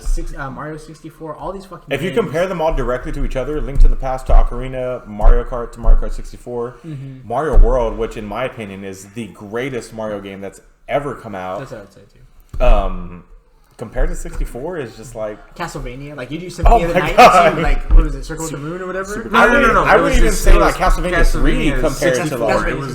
I would even compare Castlevania 3 to Hey man, Castlevania I'm feeling attacked already. but now as an older person who can see those things, I totally see that, because when you do that comparison, that's a hard. You can't argue that. It's like, dude, Symphony of the Night versus Castlevania 64. There is no conversation. But then you look at something like, I think Banjo-Kazooie definitely stands up to Crash Bandicoot. Or Conker's. Conker's looks really. I think Conker N64 is better than the Xbox remake. I think Conker's is the like epitome of Nintendo. I don't think they did anything greater. But it was also later, though. Yeah, that's true. Don't forget, Mario 64 that's was true, but that's the thing. time, Is some of these things, some of the greatest games come out at the end of the lifetime. I forgot what it is for the Super Nintendo. Like a Super Metroid came out like the year before the NES ended. You know yeah. Like, when they finally got a hold of their technology. And I know there was something on the Super Nintendo that it came out or maybe it was. PS2.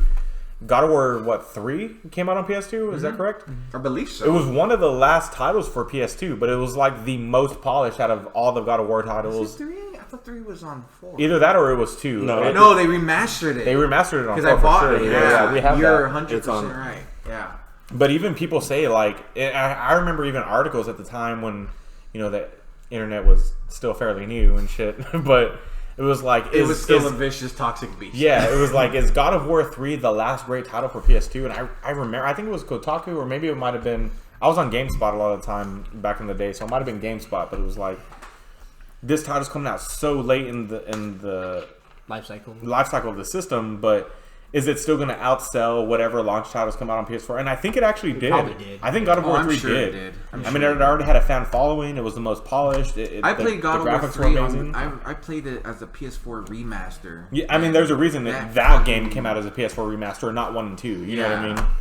It was badass. It was. Do really you have good. a game that you think is overrated? That I hate that everyone loves? Ice hockey for the NES. Fuck no, I love that game. Of Fortnite?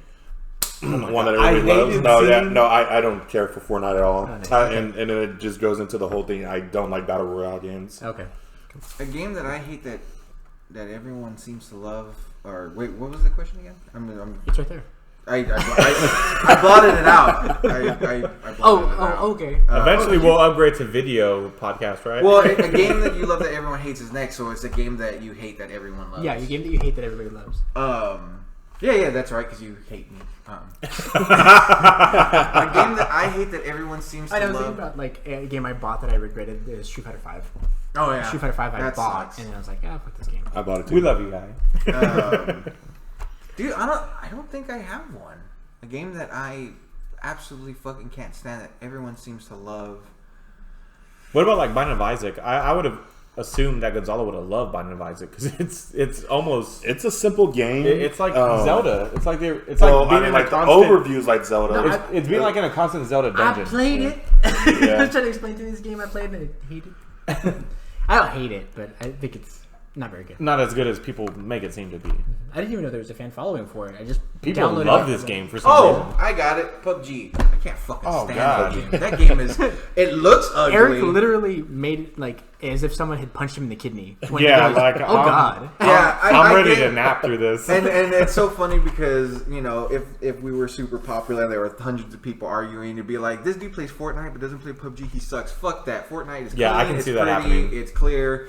PUBG is ugly. And it I agree feels with like him. a fucking PS2 game. I see that happening, and I agree There's with too many fucking problems with it. It's glitchy, and you want to talk about fucked up monetization. You get to, and I don't know if they fixed it, and I don't give a fuck if they fixed it, but as the point of right now, the last thing I remember that made me go, fuck you, how dare you, you would unlock stuff, right? You unlock something, but you had to buy a key to get it. So you unlocked access, but So you still have to You pay had to for pay a key. money for it. Now, if they fixed it, cool for you. Fuck you, PUBG, because you did that. I mean, Period. as much as Bungie has fucked us over in the past, all of us being D1 players, you guys being beta players, I think all the three of y'all were beta players. I didn't play D1 beta. Yeah. You did it? Oh, No, I didn't get it. I played day one, Yeah, But you launch just day, didn't but play I didn't play the okay, beta. okay. So, like, as much as they screwed us over, they have not done anything like that. No, You know what I mean? that. I downloaded it to play it when I went on to fucking PS4 and it sucked. I had it on my phone and I gave it shots. 'Cause I like battle royales. I forgot PUBG came out on mobile. I'm one of those people, and I think one of this YouTuber that me and Gonzalo watch a lot. I don't know if you guys are familiar, Dobbins. He had came up with a really interesting idea for a Halo battle royale that when he was saying all the shit you could do, Sounded I was like, amazing. It still sounds amazing. Like if Halo were to come out and go, we're joining the battle royale thing, but did what he said, I would fucking buy that shit day one. I would play the fuck out of it. I would It need would to be see my video. new battle royale. I would need to see video You of need, it, but oh yeah, well, I could probably be on board with y'all. I mean, again, like just like Albert said about Destiny earlier, if you guys are in it and I can join you guys and be in it with y'all, then I'm fucking down for it. I have no bad feelings towards the Halo series, even though I didn't play too much of it.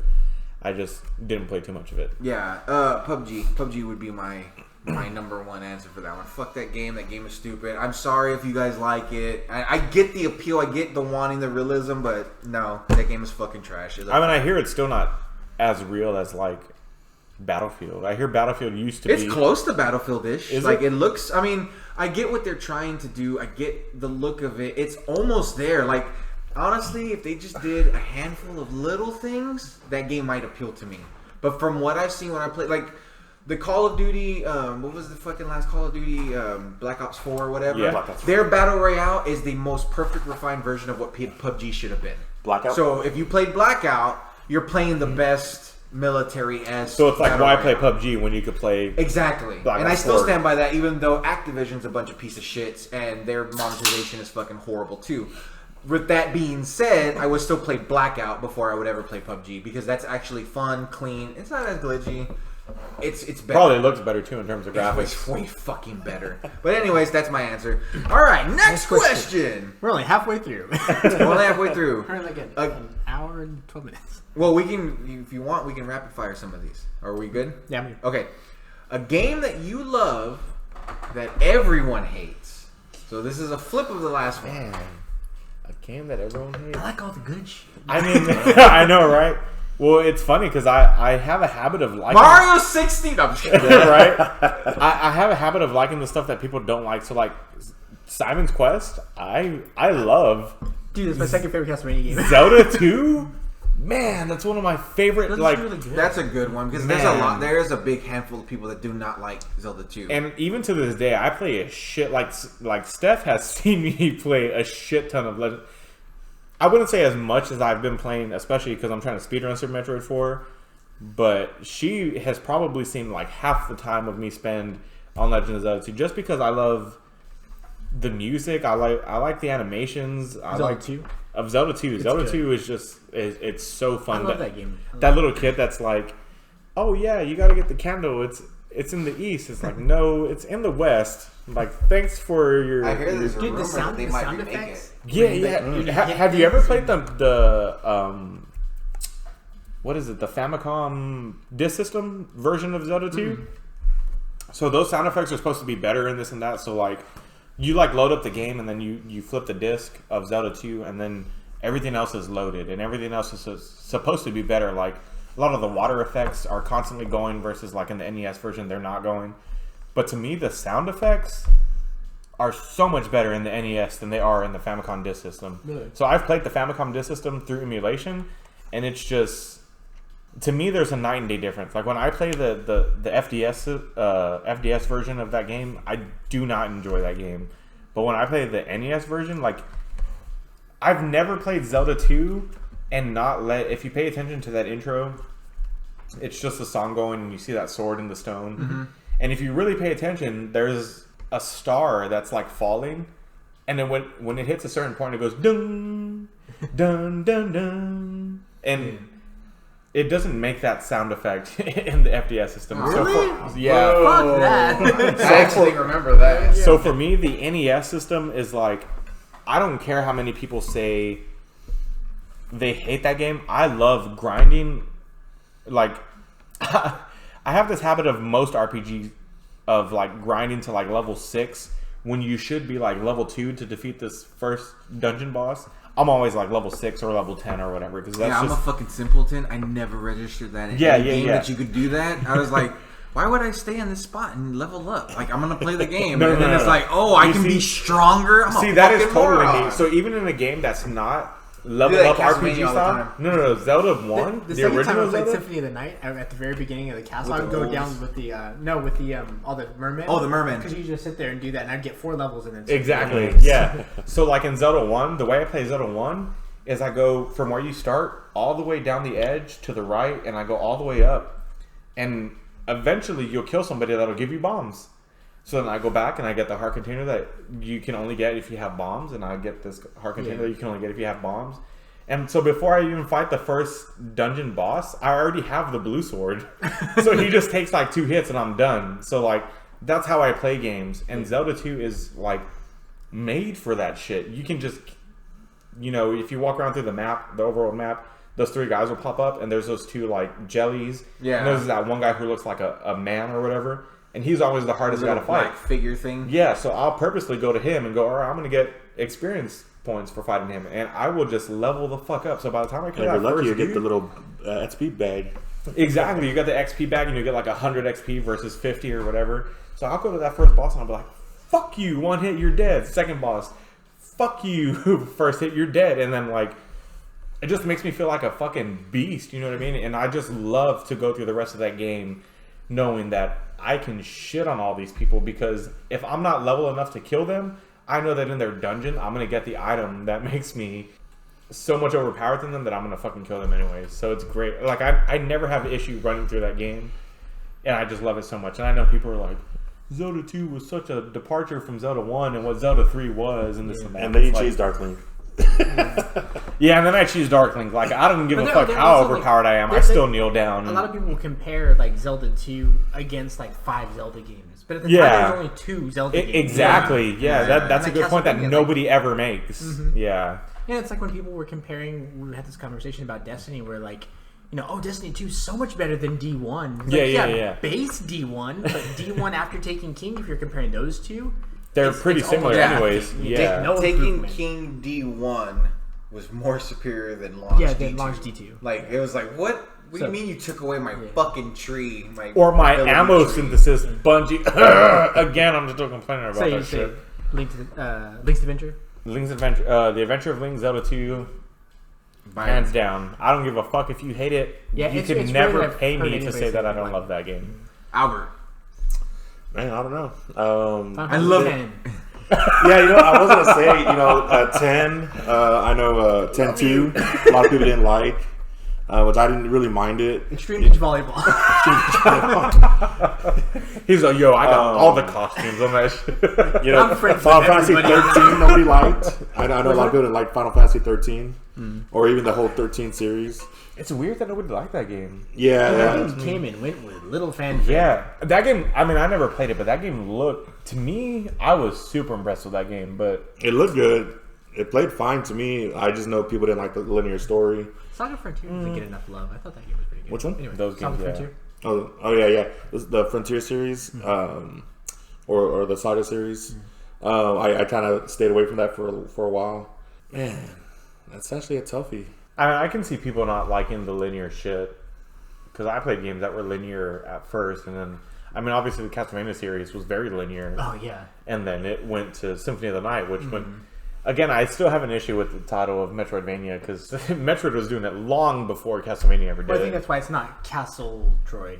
Yeah, games. yeah. I guess you know what I mean? It's like Metroid gets the first title. Yeah. I think it was just because those were the two that did it the best. It was like, yeah, and I think a lot of people didn't really play. Like, I mean, they may have played Metroid and then maybe Metroid 3, but a lot of people didn't play Metroid 2: Return to Samus.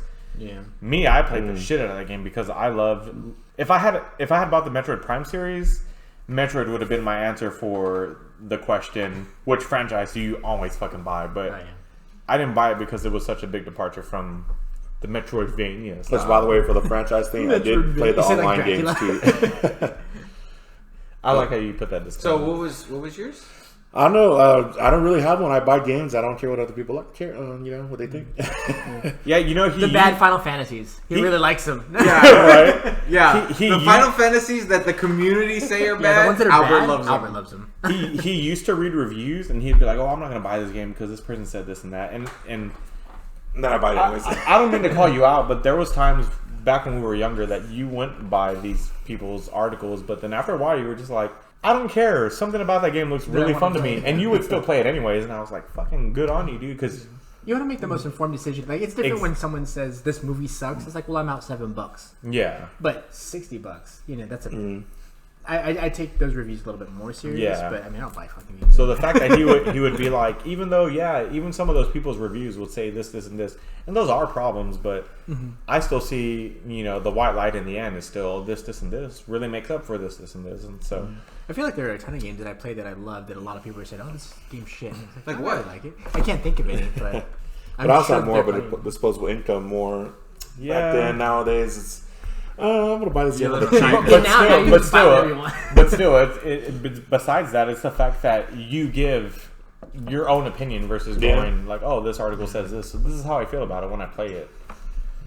All right, Gonzalo, game that you love that everyone seems to hate.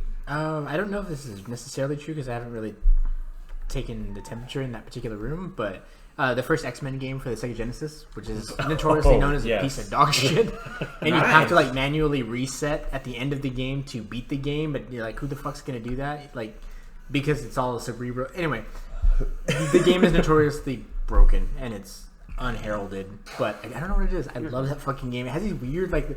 The very first, so the premise is that like Magneto takes over the Danger Room, and the Danger Room is now at like a super high setting to where it's lethal. So the X-Men have to go through and beat each stage, but they're danger room simulations, right? So the very first stage, you're in the Savage Land, and there are these huge wasp nests, and like bees come out, and they're like, wee. That's like the sound of my childhood. I don't know. Nice. Such a fucking, that game's terrible. But I was big X-Men sweaty. It was in the 90s. I think it was Joe Jusko that did the cover for the painted cover. But it has Gambit, Wolverine, Cyclops. You can get Iceman, Storm, Archangel, Jean Grey to come out like assist. You know, I didn't know Nightcrawler. Yeah, and Professor X like. Yeah, you have to take back Cerebro, and the music's pretty crazy. But that's a game that I think is notoriously hated, and I fucking love that game. Nice. Even watching long plays, it's a piece of shit. You can't even enjoy it. Yeah, but I love that game.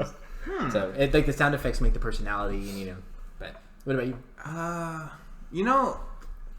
don't know if I have one. I feel like I'm a fucking mainstream whore.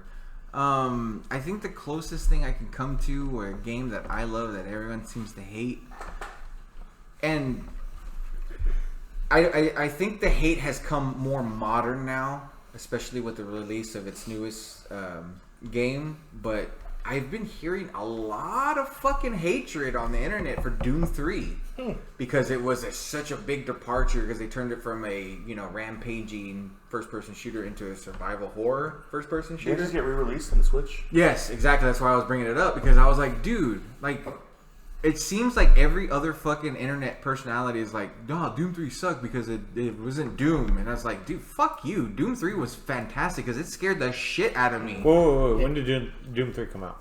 It was an Xbox title, I think. Oh, yeah, original Xbox. People don't like that game? Well, from what I hear now, so I'm Is that thinking... the one with the dude on the cover? Like that? Under the No. Doom 3 was like, I think it was just the pinky. Because it was like... I remember an old friend of mine coming over and just showing it to me. I'm like, wow, that was bad. It was a fantastic game, but I guess it made me more modern hate. Maybe it wasn't hated then, but more modern because of the Dooms we have now, and then Doom Eternal coming out. Yeah, they were like, dude, you were able to capture the feeling of old school Doom.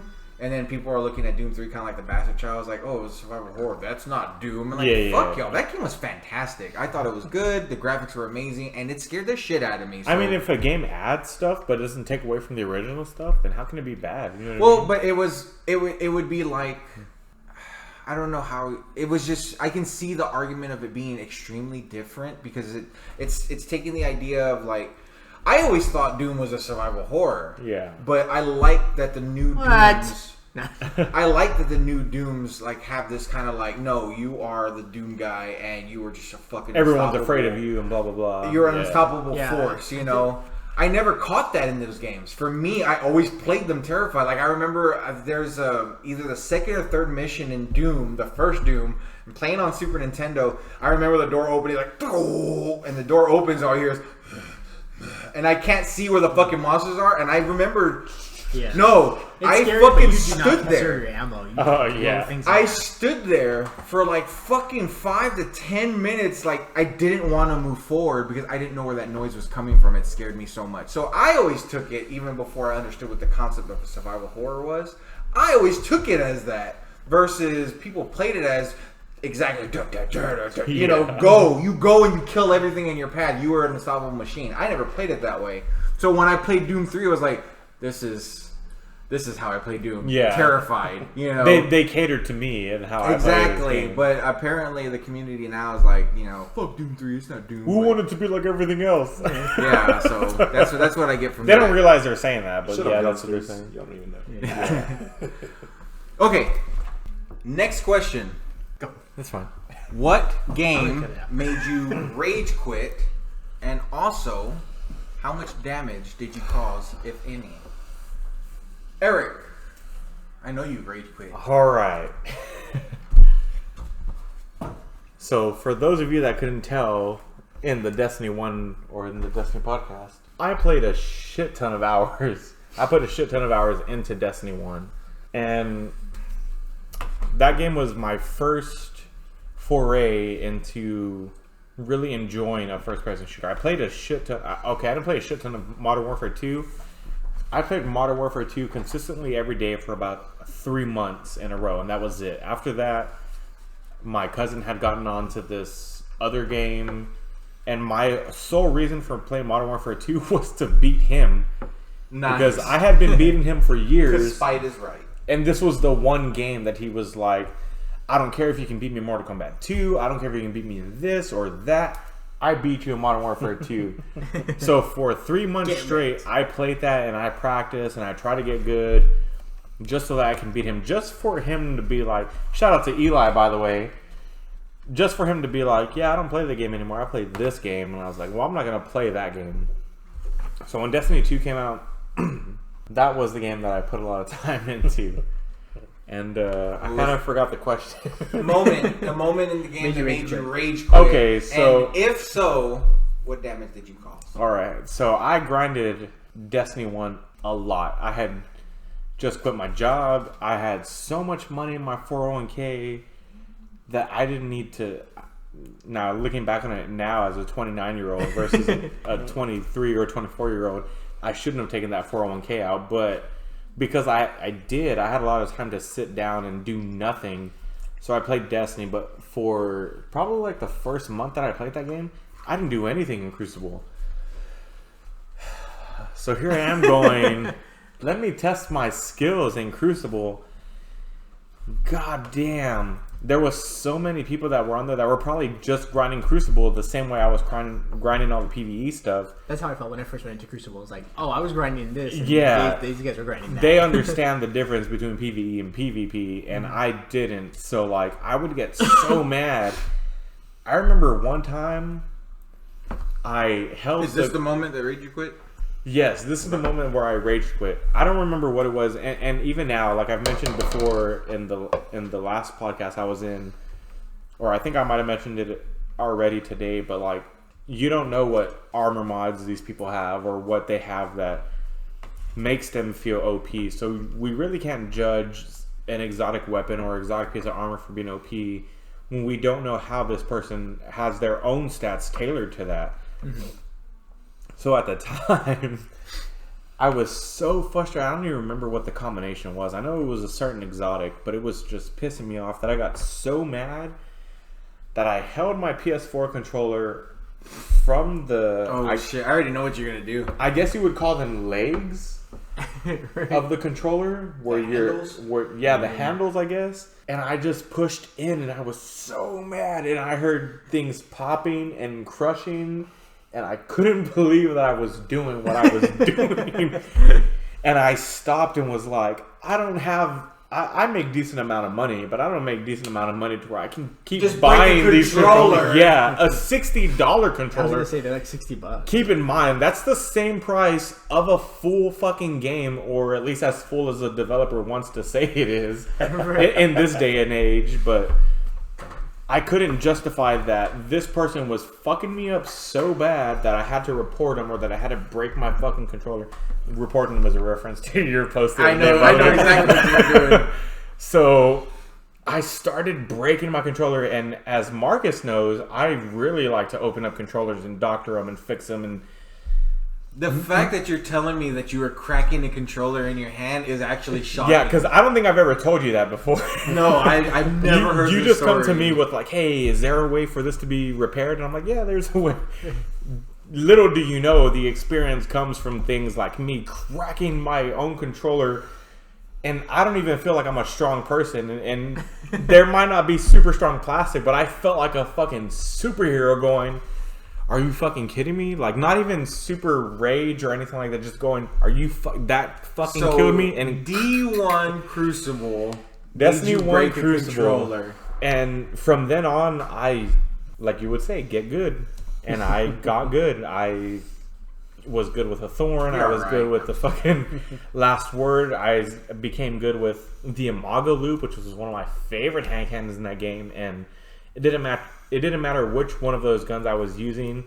But always thinking back to that day where I almost broke my own fucking merchandise, I made sure to be better enough to where nobody would kill me enough to where I would ever get to that point again. And I did accomplish that, but that is one of my weak moments where the rage was just so much that my moral compass was like, I don't even care, I'm just going to take a nap.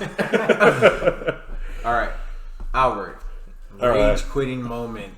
So I don't think I've ever really rage quit, but I've gotten super frustrated in the game to where I tossed the controller and I broken anything. Maybe like a super major outburst.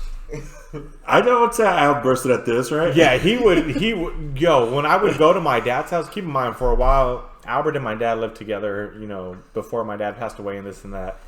And I would go to my dad's house just to talk to my dad, not necessarily to talk to my brother or my sister or anything. Jesus Christ. Or catch up. No offense to them, but I didn't chat with my dad the way I chatted with Albert, and I would chat with my sister through Albert and his headset. So like when I went to go visit my dad, it was to see my dad and my baby half sister.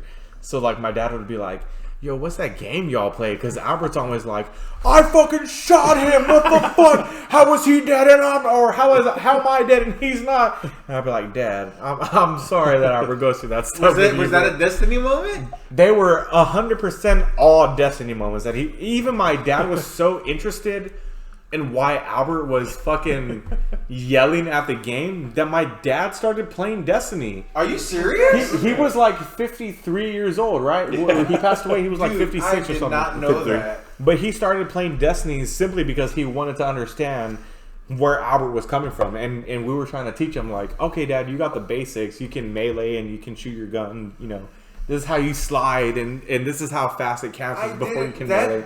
That hits me in my heart. That's awesome. If my dad hadn't unexpectedly passed away, he might have been the fifth person in our fire team. Because no disrespect to anybody that is a part of our fire team, but is not here today.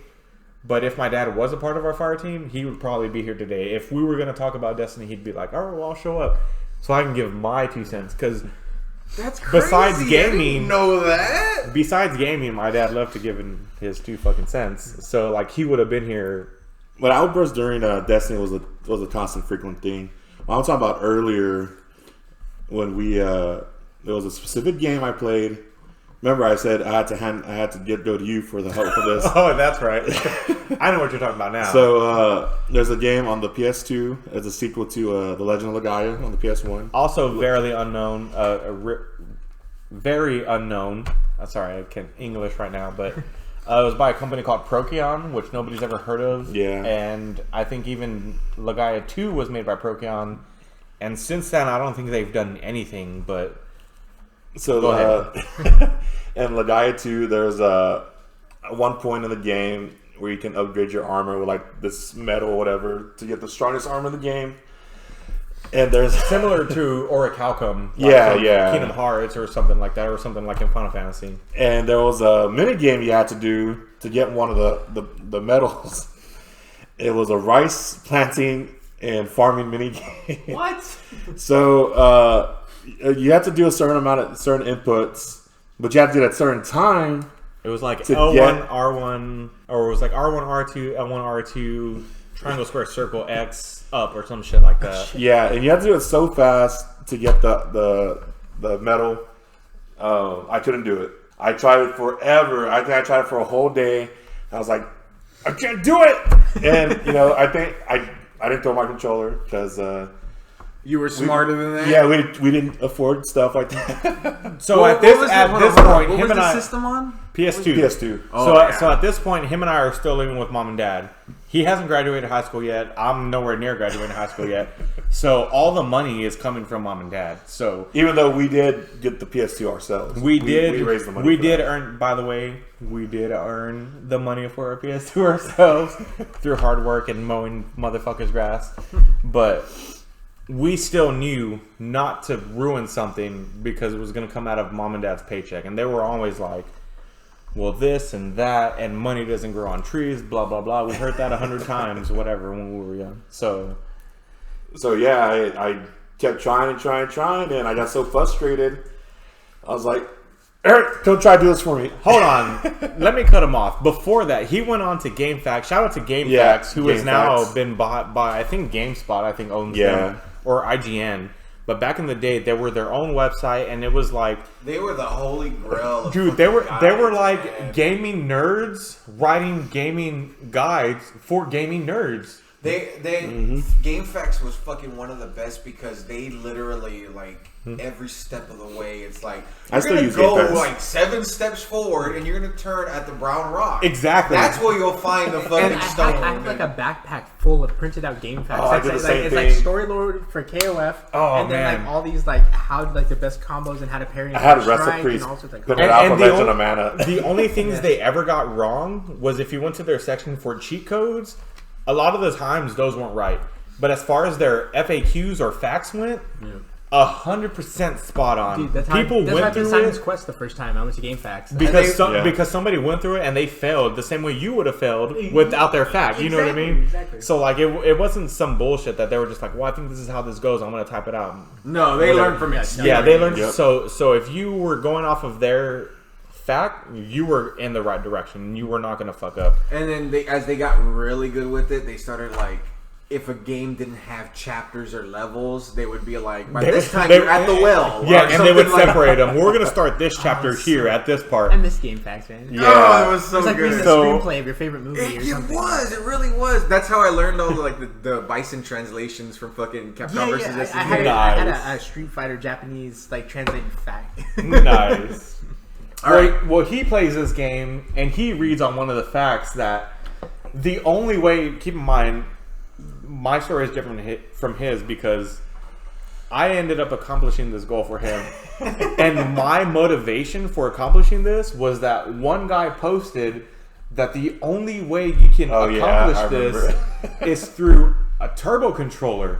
And I remember even after completing it, I begged Albert, like, please post, even as anonymous, that my little brother who's in middle school not only did this, but he did this without a turbo controller. And till this day, he still has not posted that response.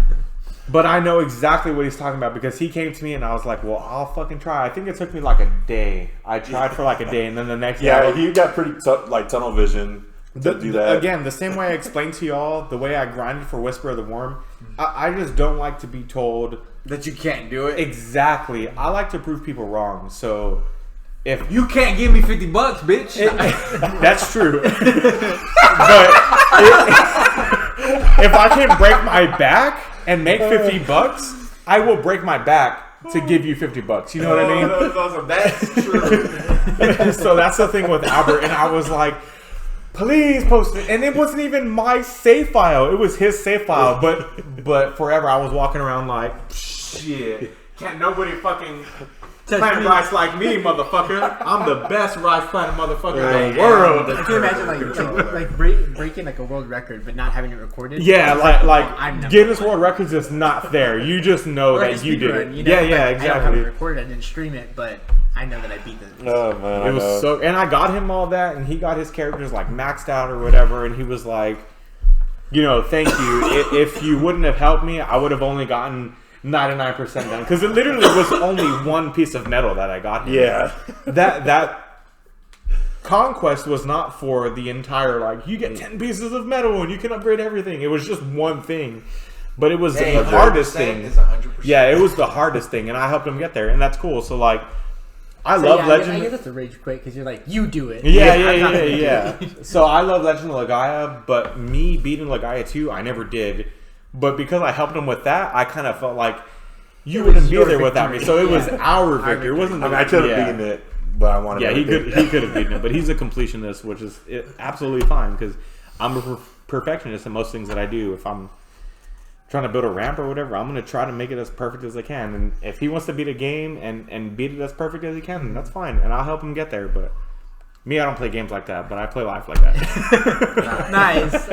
That's That should go on your fantastic. tombstone. All right, Gonzalo. Okay. Rage quitting moment.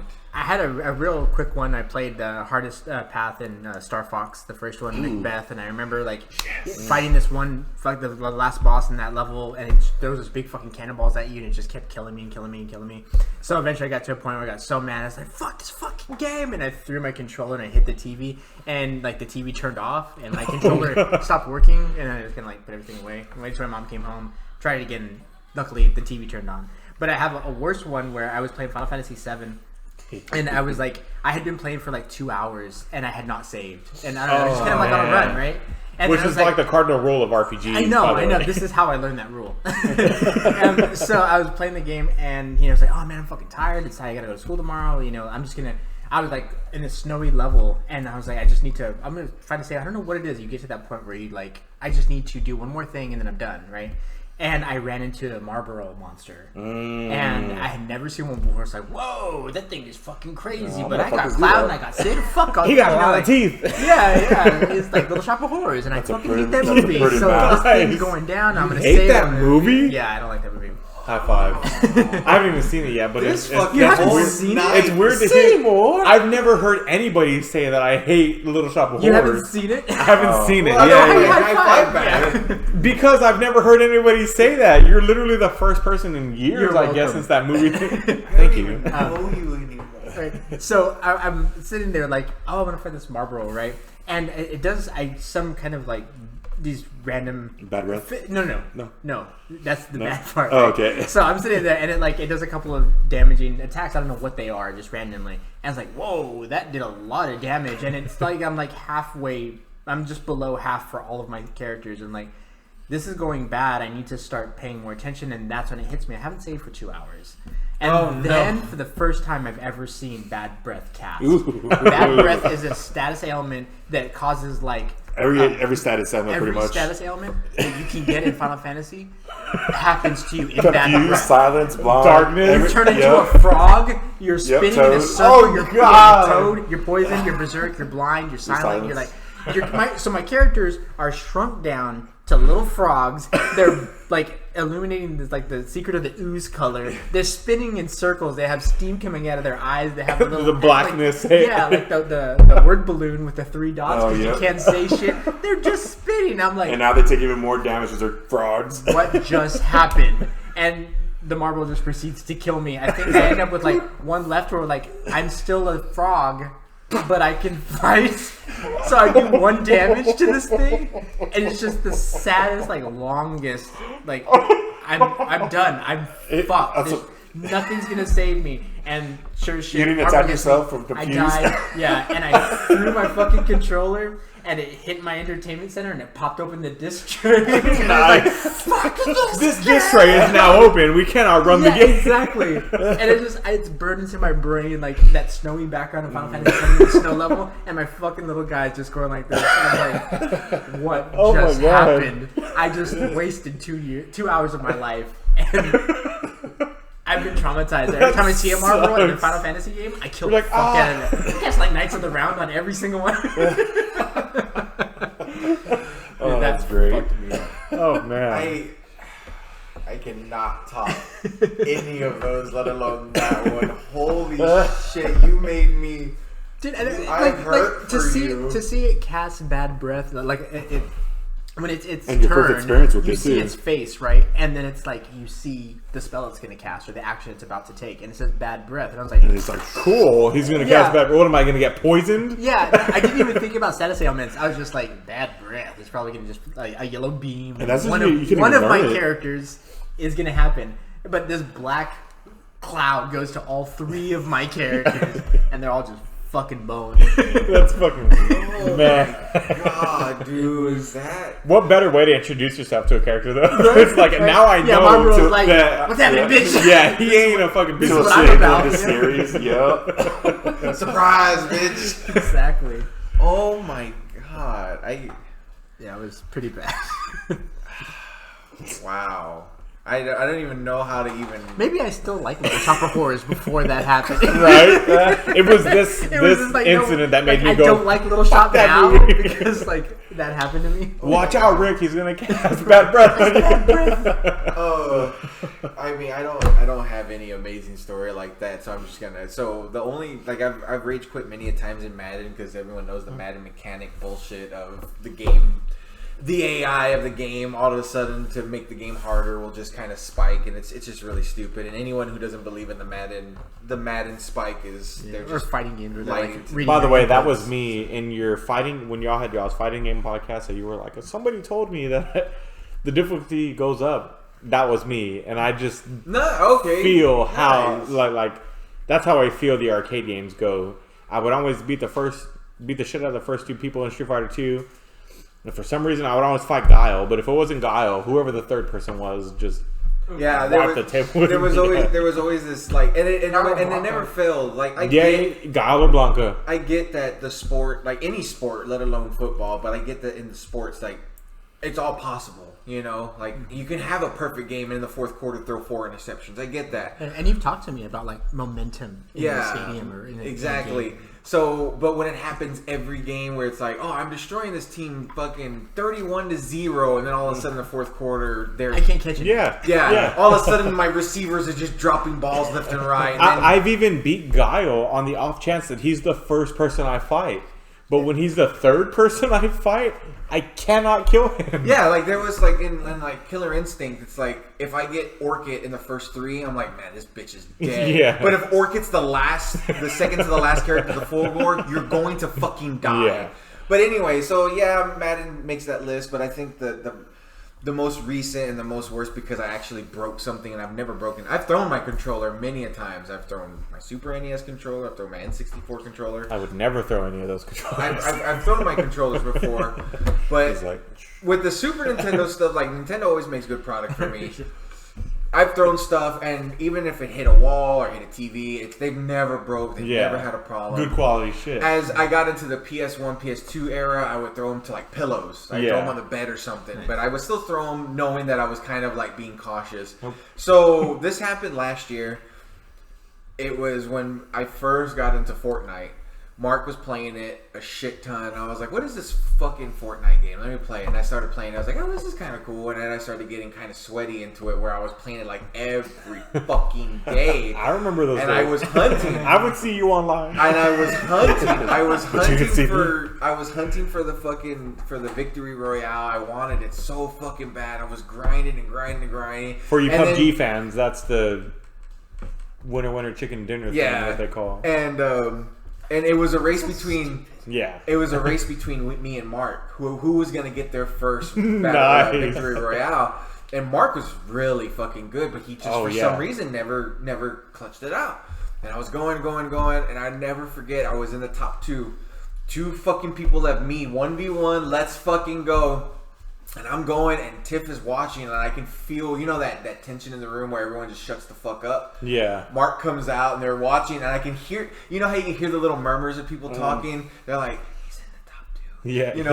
And Mark's like, oh shit. They're talking, and I'm like, shut up. Like, I'm trying, like, just, I'm trying to be focused. I'm trying to be focused, but I can hear you. I'm hypersensitive to everything right now.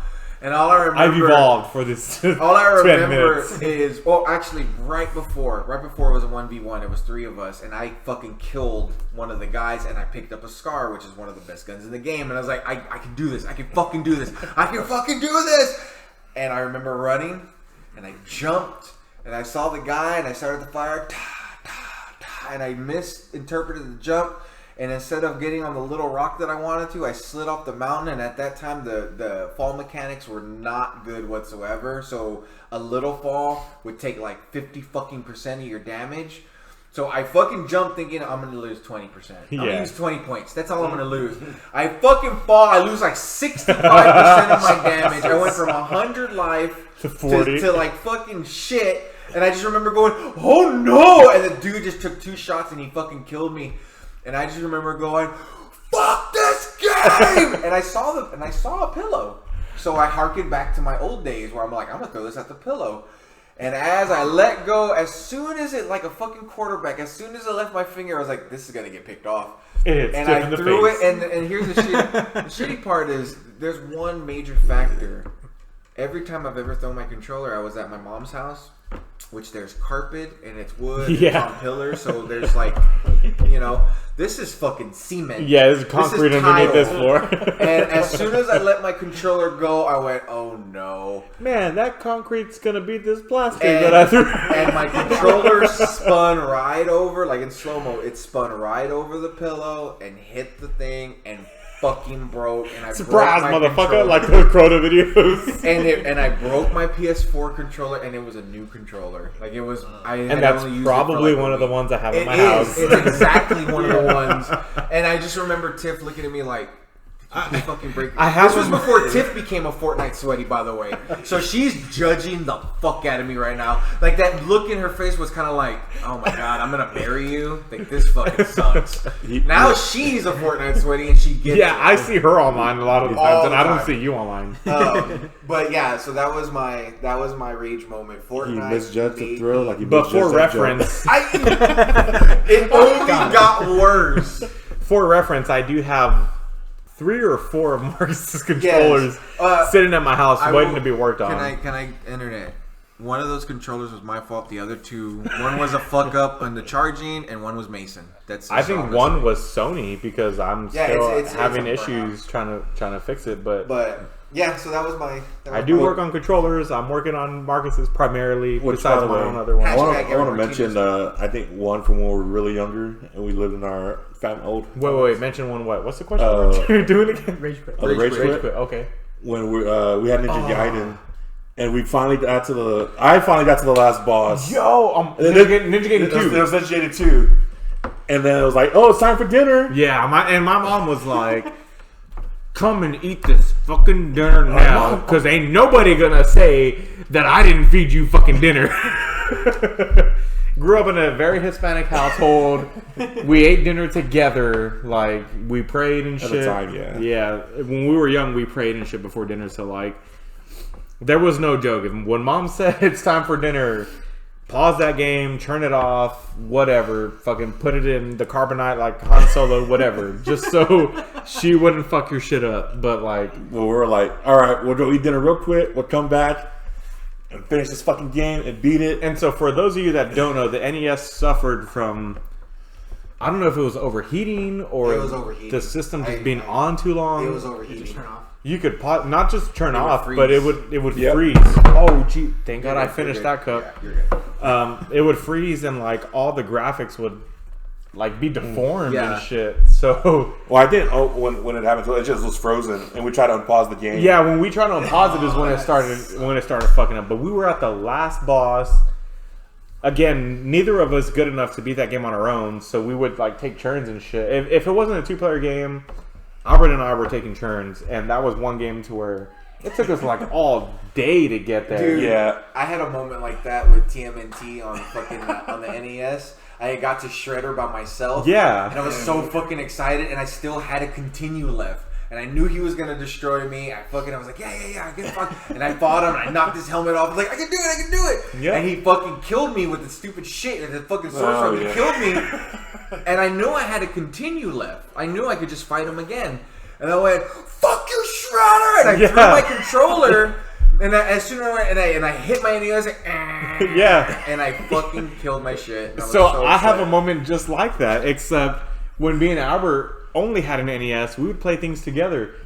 And then when we got the Super Nintendo, I got stuck with playing just the NES while he was playing all the new shit on the Super Nintendo. So one time, just like you, I got to Shredder on Ninja Turtles 2, the arcade game, NES version, and I just could not beat him for, I think it was like 3 times in a row. I got to Shredder, got the final game over. Not the game over where you could continue and you had 3 more lives to choose from.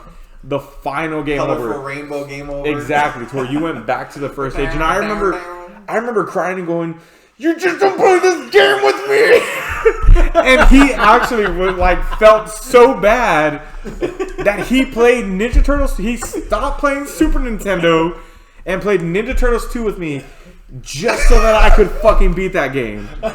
That's awesome. So when you guys hear me talk shit about him, let me know that remember that one time when you couldn't beat Ninja Turtles 2? Good shit. Yeah, he stopped playing, Final Fantasy Mystic Quest or Secret of Mana to play Ninja Turtles 2, the arcade game, with me on NES.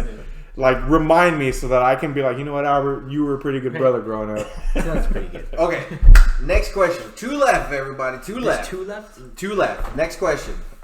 Best video game soundtrack.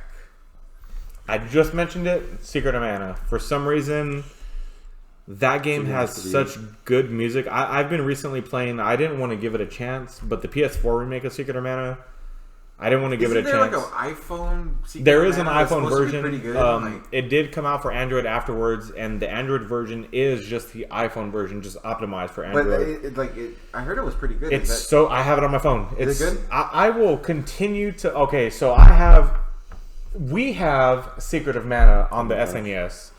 I have Secret of Mana on my Android phone. I have Secret of Mana on my PS4 thanks to him.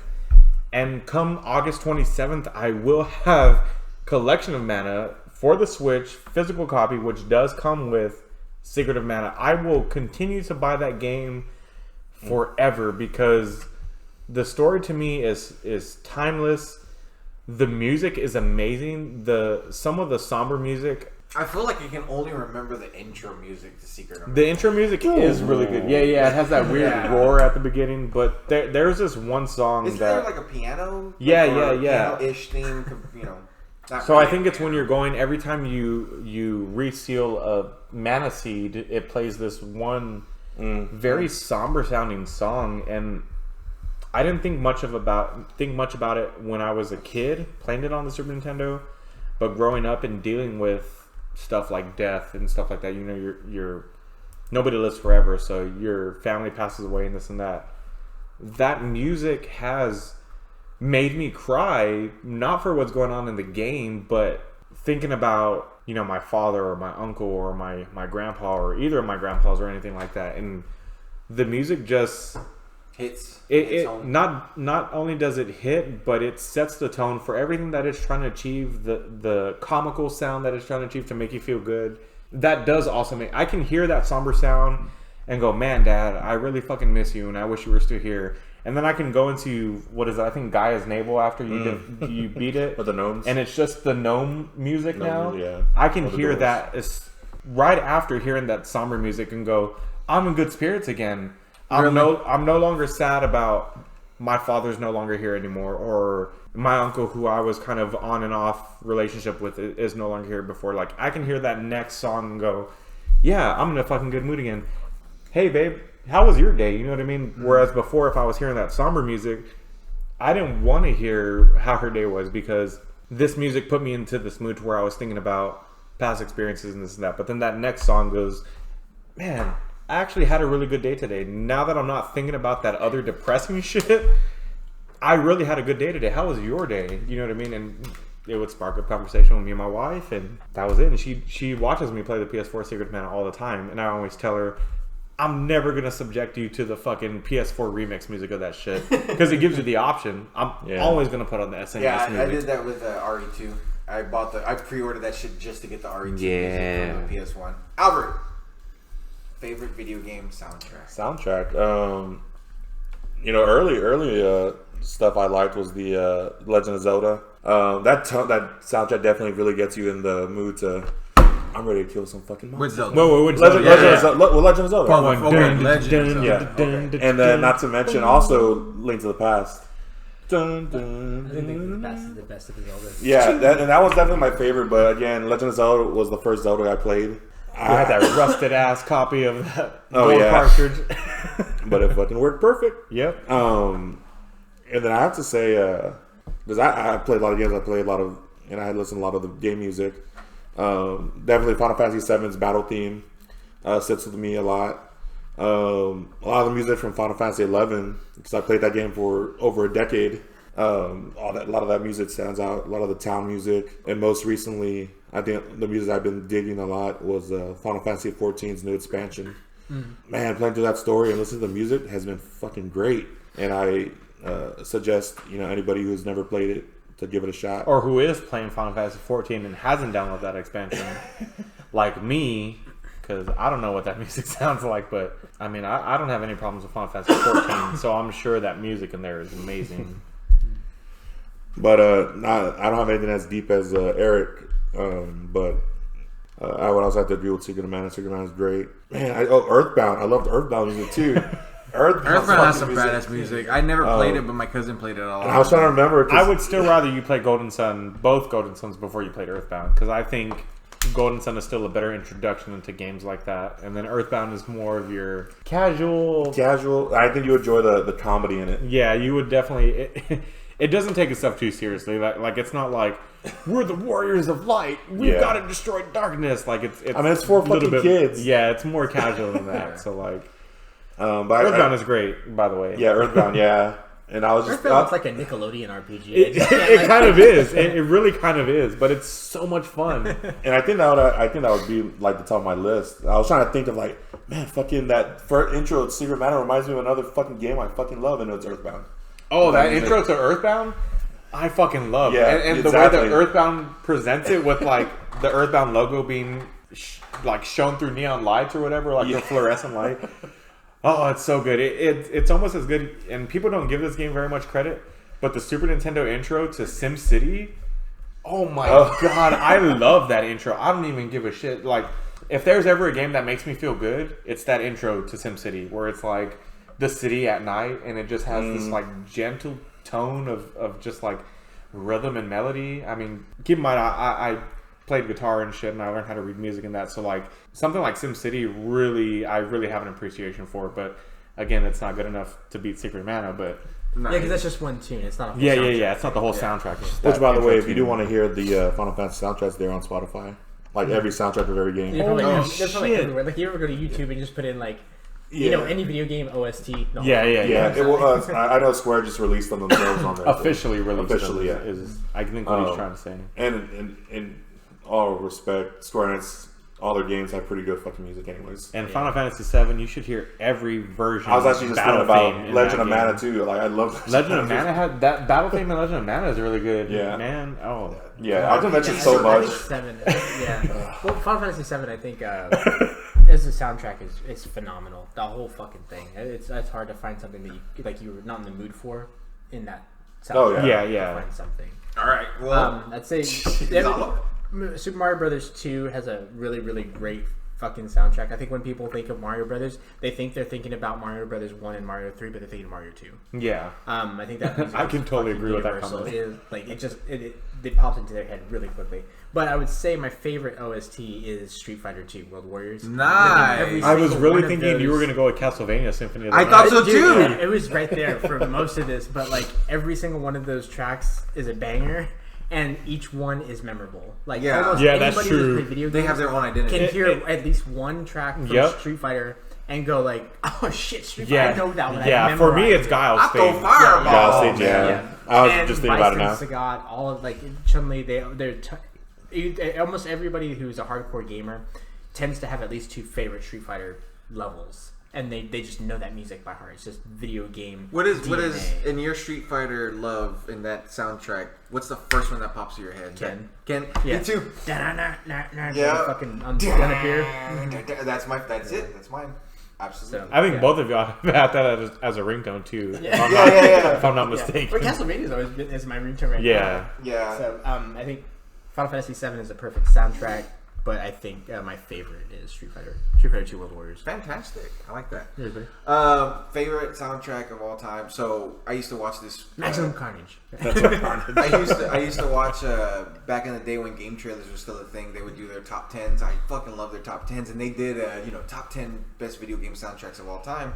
And it's so funny that you bring up Secret of Mana, because Secret of Mana Was their like number 2 or one. something. No, Oh, it was their number one, and Nice. it beat out Ocarina of Time. And I was so fucking salty about that because I'm a fanboy. I would give it over Ocarina, But, I didn't play Ocarina. The reason way I you bring did. that up is because Ocarina of Time is my favorite soundtrack of all time, and I think not only was it hearing certain melodies from like Link to the Past and like just the familiarity of a lot of that Zelda tunes, Like the overall theme of that game is really good. not necessarily, I guess you could say remade in a different sound, making it even more orchestral. Yeah. Sort of. But- Like the overall theme is not the same as Zelda 1 or Zelda 3, but I do appreciate Ocarina's Zelda 3 team. But Sorry, I also feel like there was, because you were able to play the music with the ocarina itself, like you got even more connectivity to it, because I think I still remember a lot of the button combinations to do those songs, and even to this day, when I hum or I think of Zelda's Lullaby, I'm thinking straight from Ocarina. No matter what other incarnation there is from any other Zelda's Lullaby, like I hum it to Mason when I put him to sleep. I used to put Mark to sleep like that. My fucking 16-year-old son, when Nice. he was a baby, I would hum Zelda's Lullaby to him. Which is why he always wanted to grab the controller from you, but you Right. didn't think of that when you were singing the lullaby. And, No, I'm just and kidding. I do that with Mason to this day. Like, you know, I'll if we're going to sleep and I turn everything off and he's just restless, I will. That's the first thing I'll go to is Zelda's Little Lullaby. does he know it's the Legend of Zelda that's putting him to sleep. Every Yeah. so often, I'll put on, like, if I can't sleep, I'll put on a long play of, like, Ocarina of Time, just because the music and the sound effects are so, like, they're like a blanket. You Yeah, know what I mean? exactly. Yeah, You just exactly. fall Okay, asleep so to it. with that being said, even though this isn't one of the questions, does anybody have a favorite song that they can hear forever and ever? Not a whole soundtrack, but just one song. Oh, yeah, for too many me, to go through. for me, Yeah, it's that's the. a big rough one. question. For me, it's the Final Fantasy fanfare. I learned it on guitar. No, That not that Yeah, one. that's I mean, the theme. Yeah, the Oh, theme. the theme. Oh, okay, the original. I learned it on guitar. I still think the Final Fantasy 1 version is the best, but when they played Final it, Fantasy VII, dude. The when first they time played I- it Final I Fantasy played VII, it, oh. you loaded it up, and the fucking music kid's like, yeah, and usually you're like, I don't give a shit about the credits, but when you hear that music, you're like, I'll let it fucking play out. You know I what? did. Oh I did my say god, that. it's You know- so good. You know which one I probably could hear forever because I always, even when I'm at work, I'm just constantly humming it, and I'm not even consciously humming it. Like I'm just like, It's just coming out. bum, ba, ba, ba, ba, ba, ba, ba, ba-da-da. Like I just go into fucking Mario mode, and I'll be putting shit away. Like that's my shit. I think the could one listen is to that forever. Super Mario World when you're in the caves, like. Dun, dun, dun, dun, dun. You know, you know when I'm always just like, you know when I hum their that lives, like, when I'm when I'm in a hurry. that. Yeah, but that I think that would be the closest thing I can think because that's my first go to. I feel like I stole your favorite song. No, I think it's called Midnight in the Forest of Illusion. It's a track from Shining Force 2. That one I can listen to for fucking. I do listen to it. It's Did like, you know there was a Shining Force 3? Yeah, there's Okay. a whole Shining Force series. Okay, final question, everybody. All right. What gaming moment? It can be anything related to gaming because mine's not necessarily in a game. What gaming moment gave you chills? Mine is another Silent Hill 1. So I can spoil it for I you. got mine. You want me to go first? For me, it's kind of a tie between like I never played the original Resident Evil 2. I played Resident Evil 1 and I played Resident Evil 3 Nemesis, but I never played Resident Evil 2. So when the remake came out, I played the shit out of that game. But mainly the scares or the things that gave me the chills was the random times that Mr. X popped out. But before, and because even me and Steph were like, oh shit, he's coming. And you would just hear that sound and you're just like, fuck, I gotta run and I don't have ammo and this and that and I can't make him stagger or anything like that to get me away from him. But like, It causes anxiety. You're like, fucking exactly. shit. But long before Resident Evil 2 remake came along, I did play with Steph Clock Tower 1 on the Super Nintendo through emulation. And anytime the fact that Scissor Man comes out, Scissor Man. I don't know if you've ever played the Clock Tower I never series. played Clock Tower. Okay, so Scissor Man is sort of the equivalent to Mr. X. Mm-hmm. He comes out, and when he comes out, you're fucked. You're either gonna die, or you're gonna hide to survive. And that's kind of the feeling that Mr. X is supposed to provide. But long before I felt that with him, I felt that with Scissor Man. And I think Scissor Man is the character that comes out from Clock Tower like 1 through 3. I don't know if they come out anywhere after, if there's even any Clock Tower games after 3, but Clock Tower 1 and 2, Scissor Man comes out and I'm just like, oh shit, I gotta fucking like, I'm not Samus with the gravity suit. I can't murder the crap out of this person. I need to find a way to survive. And survive does not mean battle. Survive means whatever it can to live. You know what I mean? Whether it's hiding under this shower curtain or whatever the fuck. But Scissor Man would come out and they would just have those scissors and you're just like, oh shit. So for me, anytime I got chills, it was even in what it was Super Nintendo, 16-bit or 32-bit. I think it was 32-bit. What was? Super Nintendo? 16-bit? Yeah. So even in I 6... always think it's 32. I always fuck that up. Yeah, I don't know why I always fuck that up too. I always fuck that up. Even in 16-bit, Scissor Man to me is so scary that Mr. X was kind of like something I felt before in the Resident Evil 2 remake. You know what I mean? So for me, it's Scissor Man, Clock Tower 1. All right, Albert. The Moment game that gave gave me you chills. I actually have two kind of like Eric. I guess the most recent one is PT. That game fucking gave me chills. I knew that game was going to come up. I didn't want to bring it up. I don't care. That game, we played the first day it came out. We played it together. Me, Eric, his wife, Stephanie, and my sister. Oh my god, the four of us and screaming like little girls. Yeah, to where the next day I played it during the day. I was like, I'm not gonna play this game anymore. The fact that what was her name? Lisa? She would probably just randomly. Fuck you. Dude, I was still working at my last job at the used bookstore, and when I found out what it was, and so as soon as I got off work, I fucking darted home as fast as I could. I downloaded that bitch and I started playing. It was like everyone was making it sound amazing. I got off at like 4 o'clock or something, and I didn't stop playing until like 11:30 at night or something like that. Yeah, I played it, and I remember like you sit there and but the scene where you hear the radio and just the radio announcer says something like, "Just don't look behind you." Yeah. And I turned around and I had just got this huge, the TV that I have now, my mom had given it to me because my niece didn't want it. So I had this really big TV. And I was like sitting on the floor and she starts to choke you and I could not breathe. I was like, I'm a human. I didn't really fuck up. The game fucked up. Mason's excited too. Yeah, so PT was the first one, and then the first Resident Evil.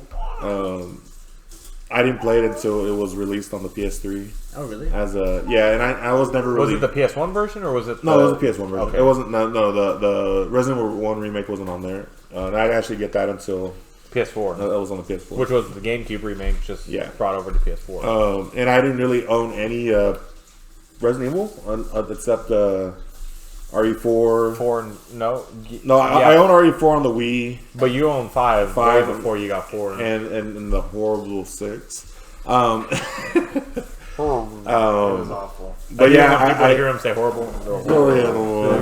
But I played Resident Evil the first time on the PS3. I had owned it for a while. I didn't play it maybe until I want to say like 2012 or 2013. I think we were living together, me and Eric. And the fucking dogs, fucking baby jump. Oh yeah. Like I said, and I didn't read up on anything. I didn't know really about the dogs coming out. And I was going down that damn corridor, and lo and behold, these fucking dogs come out. He's screaming like a little girl, and I'm just kidding because I wasn't there, but I'd love to call him out on this. And I like, God damn it! And I assume it was very high pitched. Yeah. But yeah, those are my two games that gave me chills. Yeah, there's PT of like all sorts of like PT for start to finish, basically. Yeah. I was like a ball of nerves and like, goosebumps the whole time I played it. You didn't trust any step you took. So disappointed that game got canned. Yeah. But the one that I thought of when I saw the question was, again, in the first Silent Hill, you're going through the hospital and you're trying to find, your way to puzzle solving and, unlocking keys or unlocking doors with keys and shit like that. But you come across a VCR and this VCR doesn't work. Like, oh, great, that's awesome. That's going to come back and do something. Oh, great. So you keep going around. You end up finding a tape, a VHS tape. And so you go, oh, hey, that just reminded me there's a VCR somewhere in the hospital. I have to get to it. So you make your way and you trek over to the VCR and you basically use the tape and you watch it in the VCR. And this little video plays and there's subtitles. And the first time you watch it, you can't see everything. It's all static written, and a lot of the words are blanked out because you can't hear it. So it's that nurse Lisa, and she's trying to describe a patient that she's taking care of that's in her charge, and the things that you hear are so disturbing, and the way like it's the static and the grain of the playback, it gives me fucking chills. I remember that. It's so chilling. And the one thing is one of the very few things that like you're missing big chunks of what she's actually saying, so you're like your brain is putting it together, so you're getting scared. But when you find out what she's actually saying, because you find a clearer version of the VCR or whatever, you fix the tracking, it lives up to what you were afraid she was gonna say. Nice. It's so good. So again, that was what game? Silent Hill, the first one. God, you missed some. Yeah, it sounds like it. You missed some but amazing so stuff. like the Lisa thing, like it's probably gonna spoil it for you, but the videotape, there's nothing like watching it. Every one of my memory cards, I have 2 PS1 memory cards. They have save files that are separate from that, so it's like where the VCR is, and I can watch it, and then the rest of the game. Nice. And then on my PS3, where I have my Silent Hill, that also I have a save file for at the VCR, so I can watch it and then the rest of the game. It's like 100 people can tell you how that VCR tape went down, Yeah, but but it's you have to watch when you watch it, it's going to be completely. He's different. on YouTube it later, I bet you. Watch it. All right, Marcus, you. All right, so again, I feel like I'm gonna be super underwhelming, but the two video game moments I have, well, I need two. Sorry, not sorry, two. The one video game moment I have is when I was introduced to Halo on the Xbox. It was something I had never experienced before. I was immediately thrown into the multiplayer. I didn't play the fucking campaign. I had a buddy who I was working with. He was like, "Have you ever played Halo before?" I was like, "No." He's like, "Dude, fucking come over this weekend. We're gonna do a LAN party." I was like, "What the fuck is a LAN party?" So him, what's a LAN party? and all his buddies, and one of the buddies that I still know to this day, our buddy Sam.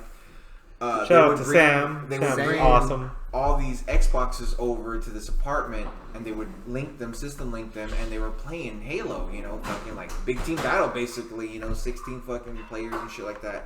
And I was like, dude, this is cool. And I sucked at that game, but it was so badass. I had never really played anything like it. I was playing a lot of Halo with them. I fucking hated the controller, the big brick ass controller. Yep. But anyways, long story short, I remember I loved it. I fell in love with that game. So when Halo 2 was coming out, and I just remember I bought Halo 2, and when you turn that game on and it starts and it goes to the screen and you see Halo 2 and you just see the ring and the music hits that choir, like that first beginning part, Bungie staple of orchestrated people. I got fucking chills. I was like, dude, I am so ready. Like before Reggie Fils-Aimé ever says, like, my body is ready. Like I am ready for this. And to this day, anytime that Halo music plays, that real deep bass, and then it goes into the thing, even before the guitar part, when it's just that almost sorrowful sound of the Halo beginning, I get fucking chills. And the reason I said two, even though everyone did kind of two except Gonzalo, because he's a stickler for the rules. I love it. The only other time that ever happened to me was the beginning. When you say, like, what is your favorite? Like, that's it. Yeah. There's one favorite. Like, it's like 7 favorites. My honorable mention, what I have to bring up, was the only other time I felt that way was the beginning of Ocarina. The beginning of Ocarina was the first time I ever felt that, but my favorite would be Halo, because to this day, like, I can watch the beginning of Ocarina and go, I fucking love this. It's awesome. But Halo, I will always get quiet. I always take that little deep breath. I will always get chills with the fucking beginning of Halo. You'll always ask, "Where's my controller? So I can play this shit." Dude, that was not. You know what? My biggest heartbreaking moment in getting rid of my fucking Xbox One was losing Killer Instinct and losing, even though it was shit, it was a shitty port, the Halo fucking collection. The Halo collection. That was like losing those two. I mean, I can't things. understand it. I can't understand that it's a shitty port if you play it all in the original graphics and you're not playing any of the PvP stuff. Well, that's what I want to play. I don't want to play the fucking story. I want to fucking kill people. Well, I would imagine the campaign would be kind of but fun. I've already been there. I'm not one of those people that can play a story over and over and over. It's and you're not like us who didn't just finish it or didn't play any of them. No. My thing was I wanted to. That was our whole reason for getting that collection was to literally go. We're gonna play those Halo maps. 2 PvP, Yeah. and then we're gonna go to Halo 3 PvP, and then we're gonna go to Halo 1 PvP. And I'm gonna fuck just you up for with the all fuck of it. Yeah, because I think no matter what, if I've ever been good at Destiny, you guys have never seen the pinnacle of my Halo days. You know what I mean? Yeah, me and Albert appeared long after your Halo days. Yeah, anytime I've ever done well around y'all, like, go ahead and add 5 or 10 kills, and that was my Halo days. So, but yeah, that would be my ultimate, like, Halo. The intro to Halo 2, the first time I ever turned it on, the hair on the back of my head fucking went up. My arms I got goosebumps. Like, it was, to this day, it still gets me fucking hyped. Like, I get this little feeling. Like, it's like talking about an old friend. It's like, oh, I miss this fucking guy. Remember when he was cool? Yeah. Remember when he was in your life? It's like, And it sucks because I don't know if that will ever come back. Like, I'm hoping that this next Halo will capture something like that, but I don't think it will. Yeah. I hope it does. It's kind of hard to have hope for stuff like that. No. But you would want to. But yeah, that would be honorable mention for me is when you're at the end of Symphony of the Night and you fight Dracula, and I don't know, I get like super sweaty about it, but Alucard has that back and forth with his dad, and his dad's like, "He's fucking dummy, I'm gonna kill you," whatever. And I love that at the end, Alucard says, "Dracula, in the name of my mother, I will defeat you again." And instead of calling him father or calling him any other name, he calls him the demon's name. He calls him the monster that he is. He calls him Dracula. And the way that he delivers the line, that voice actor, it's very pronounced. It's very like, vile thing. Yeah. I'm gonna kill you. Yeah. Not, that is really like awesome. Not dad. Not like not like the family. PSP revision. No, I don't like know how that went down at the very end of the game. I have that little sentence on my phone. Like I found it online so that I could save it. Just every so often you just hear him say Dracula in the name of my mother. Like it gives me chills. That is awesome. That is awesome. And I try to explain it to everybody whenever I say that. I was like, "Why do you have that? Why do you like that so much?" She's like, "Well, because he's calling him the." He's calling him. It's not just what he says; it's how he says it. Yeah, and then why he's saying it. Yeah, it's a whole bunch. You just have to be there. And he's he's from both sides. He's from the best parts of his mom and I guess the best parts of his dad. Oh, the worst. Or the worst, yeah. So that's it. That was the questions. Yep. Well, would you like to take us out? Absolutely. Again, thank you guys for joining us, all that good stuff. Internet, if you'd like to contact us, drop a comment, throw in your 2 cents. You can always hit us up on Twitter at EOTI_podcast, or hit us up on our Gmail at endoftheinternet_pod@gmail.com. Or of course you can leave a like, subscribe, all that good stuff, a comment on the YouTube video. But those are the best ways to give us a little shout out, comments, good stuff like that. Yeah, I'll leave a small description of what this podcast episode is about, but I will list all the questions so that if you guys feel like answering, you can just go down the list and answer in the comments. Or just that would be awesome. So, going along. Yeah, you can follow along with us.